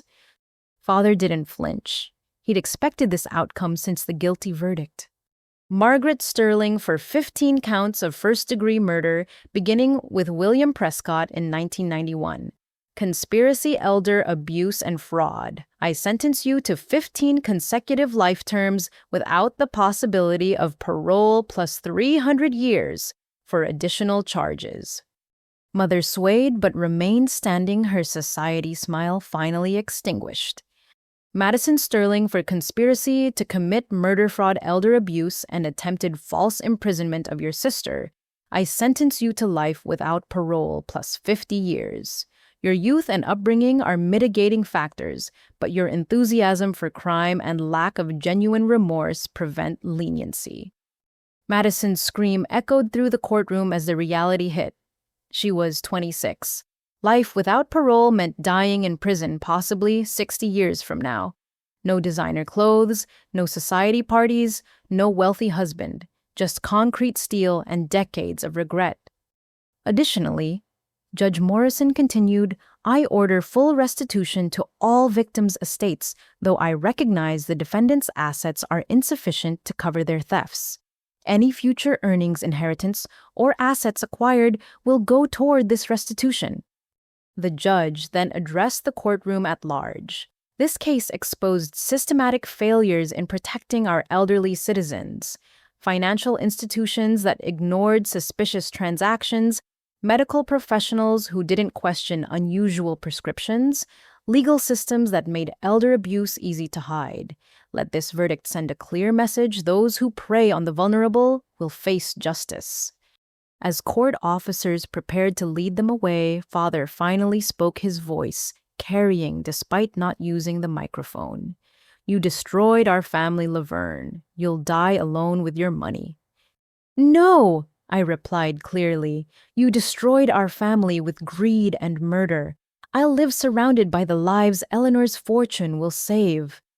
They were led away in shackles, heading for separate maximum security prisons where they'd spend their remaining years. Madison looked back, once perhaps finally understanding that her parents had doomed her from birth, raising her to be a criminal who would inevitably be caught. Outside the courthouse, Linda Reeves held an impromptu press conference. This verdict and sentence send a clear message. Elder abuse is not a white-collar crime. It's murder by another method. The Sterling case will be studied in law schools and used to train prosecutors nationwide. Never again will systematic elder murder be dismissed as natural death. Victims' families embraced crying with relief and release. Patricia Thompson hugged me tightly, whispering, "It's over. It's finally over. I can stop running." The media sought comments, but I had just one statement. Eleanor Sterling's dying wish was to protect others from predators like her son and daughter-in-law. Today, that wish was fulfilled. Tomorrow, we begin building her vision of a world where elders are protected, not preyed upon. As the crowds dispersed and the cameras turned off, I stood on the courthouse steps where Eleanor had once stood decades ago building her real estate empire through honest work. She'd started with nothing and built millions. My parents had started with her love and built only death. The verdicts were in the sentences pronounced. 3 life terms that would end in prison graveyards. But for 15 victims and their families, a different kind of life sentence had been lifted. They could finally grieve without the bitter weight of injustice. The Sterling family crime dynasty was overended not by police or prosecutors, but by a grandmother who loved her granddaughter enough to die gathering evidence. Eleanor's final con had been her greatest, letting killers poison her while she built their gallows. Tomorrow, I would begin the work of building the Eleanor Foundation. Tonight, I simply stood in the Boston evening breathing free air. My parents would never taste again, carrying forward the legacy of a woman who'd turned murder into justice and death into life for countless future victims who would never know her name, but would live because of her sacrifice. 6 months after the sentencing, the Eleanor Foundation's headquarters opened in a restored Victorian building in downtown Boston. The same courthouse steps where I'd stood after the verdict were visible from my office window, a daily reminder of why we existed. The building had been one of Eleanor's first investments, purchased in 1975 and now serving its ultimate purpose. The Foundation's mission was simple but revolutionary: prevent elder abuse through education advocacy and direct intervention. We wouldn't just treat symptoms, we'd attack the disease of elder exploitation at its roots. Eleanor's $40 million fortune, recovered and grown through careful investment, would fund a nationwide network of protection. Patricia Thompson had become my co-director, her 20 years of survival transforming into expertise in helping others escape abuse.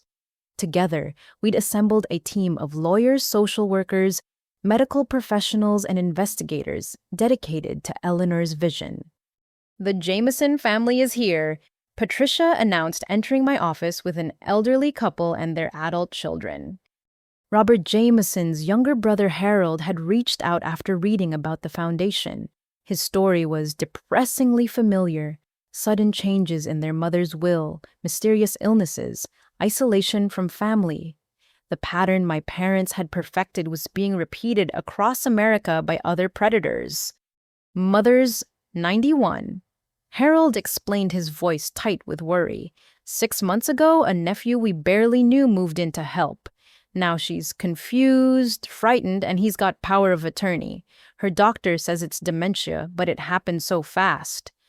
I activated our rapid response protocol developed from Eleanor's own case. Within hours, our team was in motion.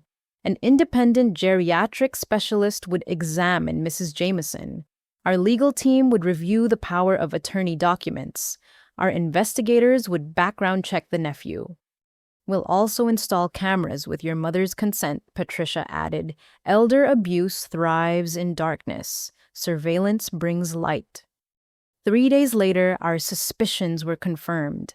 The nephew had been overdosing Mrs. Jameson's anxiety medication while stealing her Social Security checks. The power of attorney was fraudulent, notarized by an accomplice. Local police, trained through our educational program, arrested both men within hours of receiving our evidence. Mrs. Jameson recovered fully once properly medicated. Her family wept with relief and gratitude, but I reminded them they'd saved her by acting quickly. Too many families waited until it was too late, dismissing warning signs as natural aging. This became our pattern: rapid intervention, thorough investigation, and prosecution support. Within the first year, we'd prevented over 300 cases of elder abuse across New England. Each save validated Eleanor's sacrifice and furthered her mission. The Foundation's reach expanded beyond direct intervention.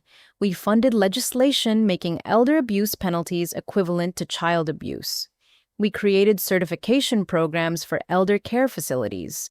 We established a 24-hour hotline staffed by trained counselors. Most importantly, we changed the conversation around aging and vulnerability. I personally visited each family my parents had destroyed, returning stolen funds with interest earned through careful investment.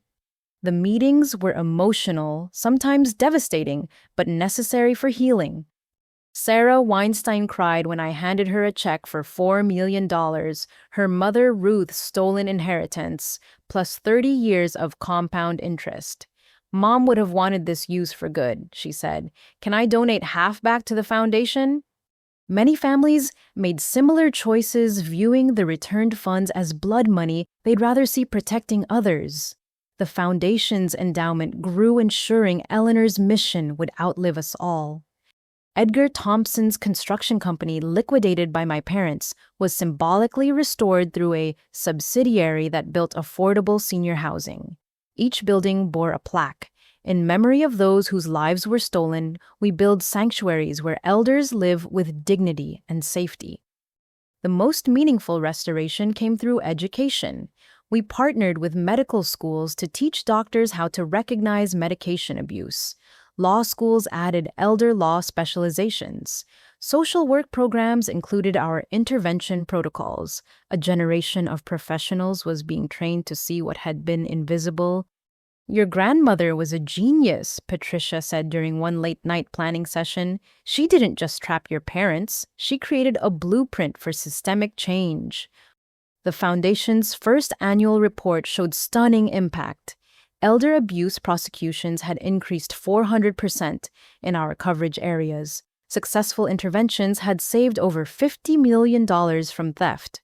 More importantly, hundreds of elders were alive who statistically should have died from natural causes that were anything but natural. Media coverage remained intense. 60 Minutes produced a segment on our work interviewing saved elders and reformed families. The sterling name, once synonymous with murder, became linked with protection and justice. I legally changed my last name to Prescott, honoring Mother's first victim while severing ties to the sterling criminal legacy. The work wasn't without challenges. We faced lawsuits from exposed abusers, death threats from disrupted inheritance schemes, and constant attempts to infiltrate our operations. Marcus, now our security director, implemented protocols that kept us safe while maintaining accessibility to those who needed help. One case particularly haunted me. A wealthy widow in Maine, already deep into medications, induced confusion when her children called us. We were too late. She died during our investigation. Her children's grief reminded me of my own failures to see Eleanor's early poisoning. Every loss drove us to work harder, respond faster, see clearer. We can't save them all, Patricia reminded me after that difficult day. But each one we do save multiplies. Their families learn the signs. Their communities become aware. Your parents killed 15 that we know of. We've already saved 20 times that number. The Foundation expanded nationally, opening regional offices funded by recovered stolen assets. Each office was staffed by survivors or family members of victims, people who understood viscerally what was at stake. Our advisory board included former FBI agents, prosecutors, and medical experts who testified at my parents' trial. Technology became our ally. We developed an app that tracked medication schedules and alerted family members to suspicious changes. artificial intelligence analyzed financial patterns to flag potential exploitation. Secure video systems allowed families to monitor elder care remotely. What my parents had done in shadow, we made impossible to hide. The first anniversary of the foundation's opening brought unexpected visitors. Families we'd helped gathered to share their stories and gratitude. Mrs. Jameson, now 92 and thriving, cut the cake with steady hands that had once shaken from overdose. "You gave me my mother back," Harold said simply. "Not just alive, but herself. That's priceless." Looking around the room at hundreds of saved lives, I thought of Eleanor. She'd endured months of poisoning to build this moment. Every person standing there was alive because she'd chosen to be a weapon against her own killers. Her death had been the seed of a movement that would protect generations. We'd returned approximately $35 million to victims' families, with more being discovered regularly. But the foundation's true value wasn't monetary. It was in the grandson who still had his grandfather, the daughter who caught abuse before it was too late, the elderly person who lived their final years in safety rather than fear. My phone rang constantly with new cases, speaking requests, and partnership proposals. Other countries studied our model. The United Nations invited us to present on elder protection protocols. What had started as one grandmother's trap had become a global movement. "Eleanor would be so proud," Patricia said as we planned Year 2's expansion. "She didn't just stop your parents, she stopped thousands of future killers." I touched Eleanor's photo on my desk, the one from her 75th birthday when she was still strong and fierce. "She knew exactly what she was doing," I replied, "turning tragedy into triumph, death into life, a family's evil into society's good. That's the real inheritance she left." The letter arrived on a rainy Tuesday afternoon, exactly 2 years after the trial. The Federal Bureau of Prisons logo marked it as official correspondence from FCI Danbury, the women's facility where Madison served her life sentence. I'd received dozens of letters from my parents, all unread and destroyed, but something made me pause with this one. Perhaps it was the handwriting on the envelope, shaky and uncertain, where Madison's had always been perfectly precise. Or maybe it was instinct, Eleanor's voice whispering that this letter mattered. I opened it in my office, rain streaming down windows as I read my sister's words. "Laverne, I don't expect forgiveness. I don't deserve it. I'm writing because the truth needs to be told, and I'm the only one left who can tell it. Mom and Dad still think they're victims. They'll die believing that. But I've had 2 years of prison therapy, 2 years of silence, 2 years of facing what we really were. I need you to know everything before it's too late. You were right to destroy us. We were monsters, and I was becoming one too. But I want you to understand how monsters are made, not to excuse us, but to prevent others.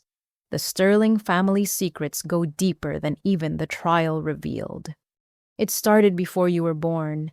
I was 4 when I watched Mom poison her first victim. Not William Prescott. There was one before him. Her own mother, our grandmother you never met. Grandma Alice had early-stage lung cancer, very treatable. Mom saw an opportunity. She was 19, newly married to William, and wanted her inheritance immediately. I remember sitting on Grandma Alice's bed while Mom fed her special vitamins. I remember Grandma getting sicker, Mom getting happier. When Grandma died, Mom bought me a pony with the inheritance money and told me good girls keep family secrets. I was 4 years old, Laverne, 4 and already an accomplice. William Prescott figured it out. That's why Mom killed him too. He'd found her journal where she documented Grandma Alice's doses. He confronted her threatened divorce and exposure. 2 weeks later, he was dead. Mom met Dad at the funeral. Recognition between predators, I guess. They were perfect for each other. Dad had his own history, his father. Our grandfather, you also never met, died in a farming accident when Dad was 17. Except it wasn't an accident. Dad tampered with the machinery. He'd been beaten by Grandpa Jack his whole childhood and wanted revenge plus inheritance. He confessed this to Mom on their wedding night like it was a romantic gift. They saw murder as their bond, their shared secret that made them special. They taught me the same way you'd teach a child to ride a bike. Small lessons at first: how to lie convincingly, how to manipulate emotions, how to see people as opportunities. By age 10, I was helping research victims' financial status. By 15, I was forging signatures. You asked once why they favored me over you. It wasn't love, it was recognition. They saw themselves in me. The greed, the lack of empathy, the willingness to hurt for gain. You had Eleanor's conscience, and that made you useless to them. Dangerous, even. The night you were born, I heard them discussing whether to keep you. Dad wanted to smother you in the hospital, make it look like SIDS. Mom argued you might be useful someday. Organ donation, sympathy points, someone to blame if things went wrong. You lived because Mom thought you had utility, not because anyone loved you. They trained me through rewards and punishments. When I successfully manipulated a teacher into changing my grade, I got a car. When I showed mercy to a target refusing to increase Aunt Ruth's doses, they locked me in the basement for 3 days without food. I learned to be cruel to avoid pain. The worst part, I enjoyed it eventually. The power, the money, the feeling of being smarter than everyone. When we'd visit Eleanor and I'd see you reading to her being genuinely kind, I hated you for it. You were proof that I chose evil when good was possible. That hatred made it easy to plan your commitment to Cypress Hills. I need to tell you about more victims. The trial covered 15, but there were at least 7 more. Mrs. Chen from Dad's office, who discovered his embezzlement. The Hopkins family, who wouldn't sell their land. Dr. Morrison, who asked too many questions about Edgar's death. They're all in unmarked graves or listed as missing persons. Dad kept more than records. There's a storage unit in Albany under a fake name. David Sterling, like he couldn't even be creative. Unit 47B. He kept trophies, jewelry from victims' photos of them dying, even vials of the poisons used. He'd visit monthly to relive the murders. The key is hidden in his home office inside the golf trophy from 2010. Mom was worse in different ways. She didn't keep trophies because she felt nothing. No pride, no guilt, just cold calculation. She could poison someone at lunch and enjoy her dessert. The only emotion she ever showed was rage when plans went wrong. You saw that rage the day they threw you out. But here's what haunts me most. They were grooming my future children to continue the family business. Mom had already written a training manual hidden in her recipe box behind the banana bread card. How to Build a Legacy, she called it. Detailed instructions for raising serial killers starting from infancy. I found out I'm infertile last year. The prison doctor says it's likely from stress, but I think it's justice. The Sterling line of killers ends with me. No more poisoned grandmothers, no more children raised to see murder as normal. It dies in this cell. Davidson wrote me last month. He's serving 20 years in medium security, still believing I loved him. I didn't. He was a tool like everyone else. I seduced him for access and would have killed him once the inheritance cleared. That was the plan. Frame him for everything, inherit his assets too. You saved his life by exposing us when you did. The prison psychiatrist says I'm a sociopath, probably from birth, but definitely shaped by upbringing. She's right. I feel emotions only for myself, but through therapy, I've learned to recognize the evil intellectually, if not emotionally. I understand now that what we did was monstrous, even if I can't feel proper guilt. That's why this letter matters. I'm told I have maybe 6 months left. Liver cancer ironic given our family history with poison. I've refused treatment. Consider it my only act of penance. Removing one more Sterling predator from the world.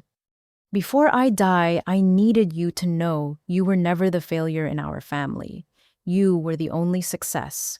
While we learned to kill you, learned to love. While we destroyed you, built. Eleanor saw in you what we couldn't: actual humanity. Use what I've told you. Find that storage unit, expose those other murders, give their families closure. Destroy mom's training manual before another family finds it. Stop anyone from following our path. I won't ask for forgiveness because I don't deserve it. I won't claim redemption because sociopaths can't truly redeem. But I can give you truth and evidence to prevent future horrors. Consider it my only useful act in a lifetime of destruction. Mom and Dad will never admit what we were. They'll die believing the world wronged them. But you and I know the truth. We were a family of serial killers who finally met justice through a grandmother's love and a daughter's courage. You were never our sister Laverne. You were our intended victim who became our executioner, and I'm grateful you succeeded. Madison. P.S. Check Eleanor's freezer again, behind the mint chocolate chip. She left something else for you, something she made me hide during one of her confused episodes. I never told Mom and Dad. Consider it my only kindness, a dying woman's secret kept from her killers. I set the letter down with trembling hands. Madison's confession revealed depths of evil I hadn't imagined, generations of murder stretching back before my birth. But it also provided closure and evidence for cases that had gone cold decades ago. Marcus accompanied me to Albany the next day. Storage Unit 47B contained exactly what Madison described: a serial killer's trophy room. The FBI took custody of evidence that would solve 7 additional murders. Families who'd wondered for decades finally had answers. Mother's training manual was where Madison said a horrifying document that read like an instruction book for creating generational evil. We burned it together, Patricia and I watching poisonous words become cleansing ash. Eleanor's freezer held one final surprise. Behind old ice cream containers was a sealed envelope dated a month before her death. Inside, a letter in her shaking hand. My dearest Laverne, if you're reading this, then Madison kept her only promise to me. I knew what she was, but I also knew she had one sliver of humanity left: curiosity. I bet my life that she'd preserve this secret just to see what happened. I want you to know that I've loved you since the day you were born. I was there in the hospital when your parents debated your fate. I told them I'd expose everything if they harmed you. My first blackmail, saving your life. I spent 20 years documenting their crimes while pretending ignorance. Every murder, every theft, every evil act recorded and hidden. I knew they'd eventually come for me, and I prepared. My death was not a tragedy, but a transformation, turning murder into justice. You are not their daughter. You are mine in every way that matters. Blood means nothing beside choice, and you chose good despite being raised by evil.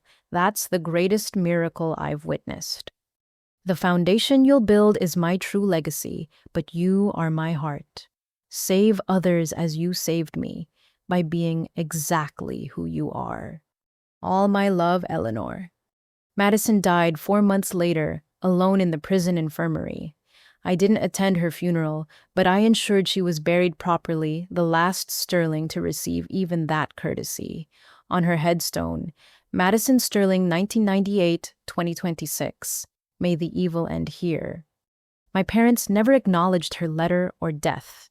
They continued their appeals, their claims of innocence, their delusions of victimhood, but Madison's confessions led to additional charges, ensuring they'd never breathe free air again. The storage unit evidence brought closure to 7 more families.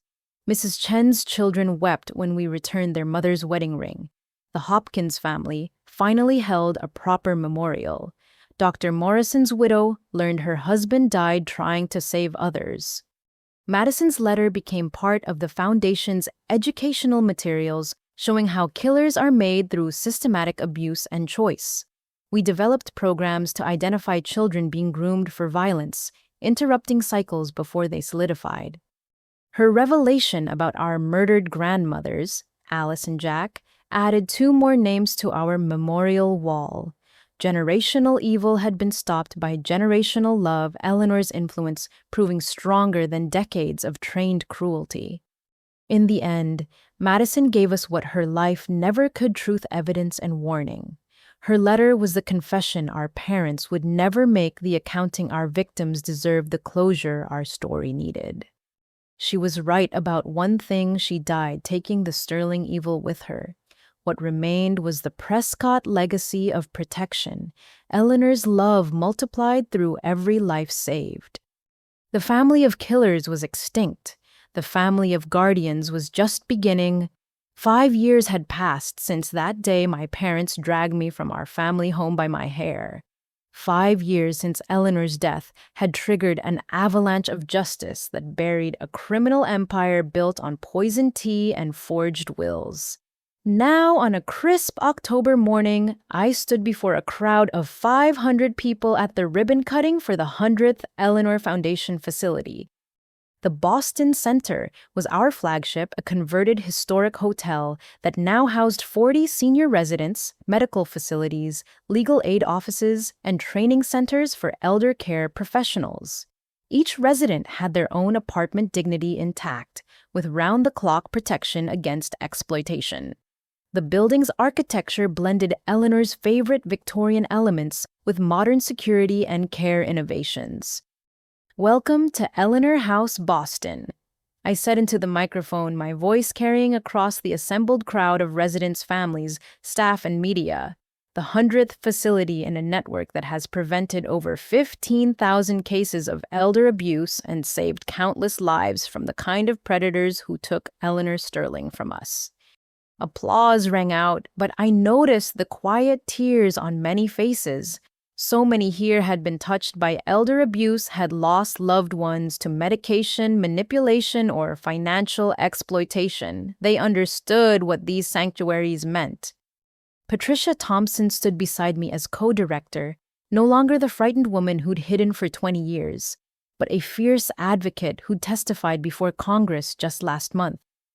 The Sterling Prescott Act, named for both my chosen name and mother's first victim, had passed with unanimous support, making elder abuse a federal crime with mandatory life sentences for murder by medication. 5 years ago, Patricia continued, Laverne and I were victims of the same family's evil. Today, we stand as protectors, ensuring no elder faces abuse alone, no family endures what ours did. Eleanor Sterling saw this future and gave her life to build it. The crowd included familiar faces from our journey. Linda Reeves, now a federal judge, had flown in for the ceremony. Marcus headed our security division, protecting facilities nationwide. Sarah, my old roommate who'd sheltered me that first terrible night, ran our legal aid program. Even Mrs. Jameson, now 96, attended with her son Harold, living proof that intervention worked. We toured the facility, showing state-of-the-art monitoring systems that made secret poisoning impossible, medication dispensers with biometric locks and automatic alerts, cameras in common areas that families could access remotely, financial tracking systems that flagged suspicious transactions immediately. What my parents had done in shadow was now impossible in our light. The Sterling family stole $40 million through murder, I explained to reporters. Every penny has been returned with interest, and Eleanor's fortune has grown to $200 million through careful investment and donations from grateful families. That money protects the vulnerable now, the ultimate reversal of its bloody origin. In the memorial garden, a wall bore the names of every confirmed victim of elder abuse murder we'd identified, now numbering in the thousands as our research uncovered multi-generational patterns of killing. Eleanor's name was etched in marble at the center, surrounded by those she died to protect. I paused at William Prescott's name, my chosen surname, honoring mother's first known victim. Below it, Alice Sterling and Jack Sterling, the grandparents I'd never met who died before their time. Even Madison's name appeared with the inscription, "May the evil end here," her only requested epitaph. "Mrs. Prescott," a young voice called. I turned to find Emma Chen, our youngest staff member at 22. The prison called. Your Richard and Margaret are requesting a visit. Something about a medical emergency. I felt nothing at the mention of my biological parents. They existed in supermax facilities, isolated from each other, and the world still proclaiming innocence despite overwhelming evidence. Neither had shown a moment of remorse or acknowledgement of their crimes. Tell them no, I said simply. They made their choice. I've made mine. Emma nodded and hurried away. She'd learned, as we all had, that some bridges burned couldn't be rebuilt. Some evil couldn't be redeemed. The parents who'd raised me to be their next victim would die alone, their legacy erased, except as cautionary tales. The ceremony concluded with testimony from saved elders. Each story reinforced why we existed. The grandmother who'd noticed her tea tasting strange and called our hotline, the grandfather whose grandson's sudden interest in finances triggered our investigation, the elderly couple who'd installed our monitoring systems and caught their caretaker stealing medications. You saved my life, said Robert Martinez, 91, gripping my hands with surprising strength. My nephew had changed my will and started those same medications your parents used. Your team caught him in 3 days. 3 days, I could have been dead in 3 months. These moments made everything worthwhile. Every threat from exposed abusers, every painful memory dredged up in court, every sleepless night building the foundation. All validated by lives saved and families preserved. As the crowd dispersed, I found myself in Eleanor's memorial room, a space in each facility dedicated to her memory. Her portrait, painted from my favorite photograph, showed her at 75, strong, wise, and planning even then for this moment. Below it hung her final letter, preserved under glass, reminding everyone that love could triumph over evil. A young couple entered hesitantly, holding a baby. Ms. Prescott, I'm James Walker, and this is my wife Sarah. We wanted to thank you personally. Your foundation saved my grandmother last year. We named our daughter Eleanor after yours. Baby Eleanor gurgled happily, tiny fingers grasping at air. A new life carrying forward the name of someone who'd sacrificed everything for justice. I thought Eleanor would have loved the symmetry.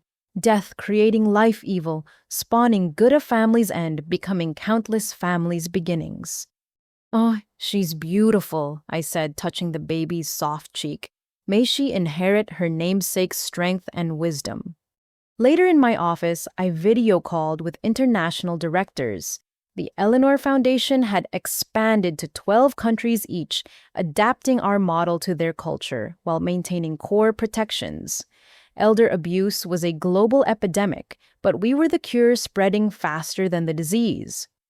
My desk held the day's reports: 32 interventions, completed 4 arrests, made 12 families reunited with elders who'd been isolated by predators. The numbers that once would have overwhelmed now felt like progress. Each save multiplied as families learned the signs and communities activated protection networks. As sunset painted Boston's skyline, I stood at my window, the courthouse visible in the distance. In that building, justice had been served to the Sterling family, but true justice lived in every facility we opened, every elder protected, every would-be killer stopped before they could strike. My phone buzzed with a message from Madison's former therapist. She'd been authorized to share Madison's final session notes after the 5-year seal expired. I opened the attachment, finding my sister's last recorded words.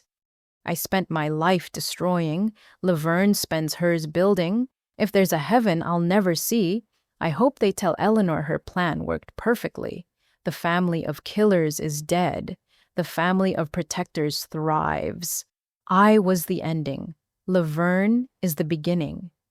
Even in death, Madison understood what I sometimes struggled to grasp, that Eleanor hadn't just stopped a crime family, but birthed a movement. Her sacrifice had transformed our blood-stained inheritance into a shield protecting millions. A knock interrupted my thoughts. Patricia entered with champagne and 2 glasses. To 100 facilities and thousands of lives saved, she toasted. To Eleanor, I countered, who saw the future and built it through her own death. We drank in comfortable silence, two women who'd survived the Sterling family and built something beautiful from the ashes. Outside Boston, hummed with life, unaware that in buildings across the city, elders slept safely because a grandmother had chosen to die, gathering evidence instead of fleeing her killers. "What now?" Patricia asked. "We've accomplished everything Eleanor envisioned and more." I pulled out a folder marked Phase 2, Eleanor's handwriting still visible on the cover. She thought bigger than we realized. International treaties on elder protection, university research centers, pharmaceutical tracking to prevent medication weapons, AI systems that predict abuse before it happens. She didn't just want to stop elder abuse, she wanted to make it impossible. Patricia laughed, shaking her head. 5 more years. 50 if necessary. However long it takes to ensure no grandmother dies for her bank account, no grandfather's final years are stolen for profit. Eleanor gave us the blueprint and the funds. We just have to build it. As we planned expansion, my thoughts turned to the readers of our story, those who'd followed our family's dark journey to this moment of light. I had something to ask them, something Eleanor had written for this moment. To everyone who's heard our story, I ask you this. What will you do to protect the vulnerable in your life? Will you check on elderly neighbors? Question sudden changes in their health or finances. Speak up when something seems wrong. Eleanor Sterling died believing that good people doing small things could stop evil people doing terrible things. She was right. If our story moved, you act on that feeling. Visit elder relatives. Learn the signs of abuse. Support organizations fighting exploitation. Share our story so others learn these crimes exist. Every action creates ripples of protection. Comment below with your pledge to protect the elders in your community. Like and share this story to spread awareness. Subscribe to follow the Eleanor Foundation's work and learn how you can help. Together, we can ensure no family suffers what ours did, no elder faces their final years in fear. Thank you for witnessing our journey from darkness to light, from a family of killers to a foundation of protectors. Eleanor believed in the power of truth to create change. By hearing our truth, you've become part of her legacy. May you carry her spirit forward, the grandmother who loved fiercely enough to die for justice, who transformed murder into protection, who proved that evil families can birth good movements. In her memory and in hope for all our elders, we continue. The Boston skyline glittered with promise as Patricia and I returned to planning.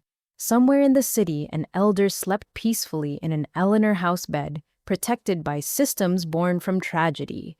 Somewhere else, a would-be predator reconsidered their plans, knowing the foundation watched. And everywhere, Eleanor's love multiplied through lives saved and families preserved. The Sterling family had ended with Madison's death and my parents' life sentences, but the Prescott legacy of protection would outlive us all, a permanent monument to a grandmother who'd weaponized her own murder to save thousands. Evil had been the lightning that struck our family for generations, but Eleanor had been the thunder that followed the righteous storm that cleared the poisoned air and left fertile ground for good to grow. Her prediction had come true in ways none of us had imagined. The story that began with violence and betrayal ended with protection and purpose. The inheritance stolen through murder now prevented it.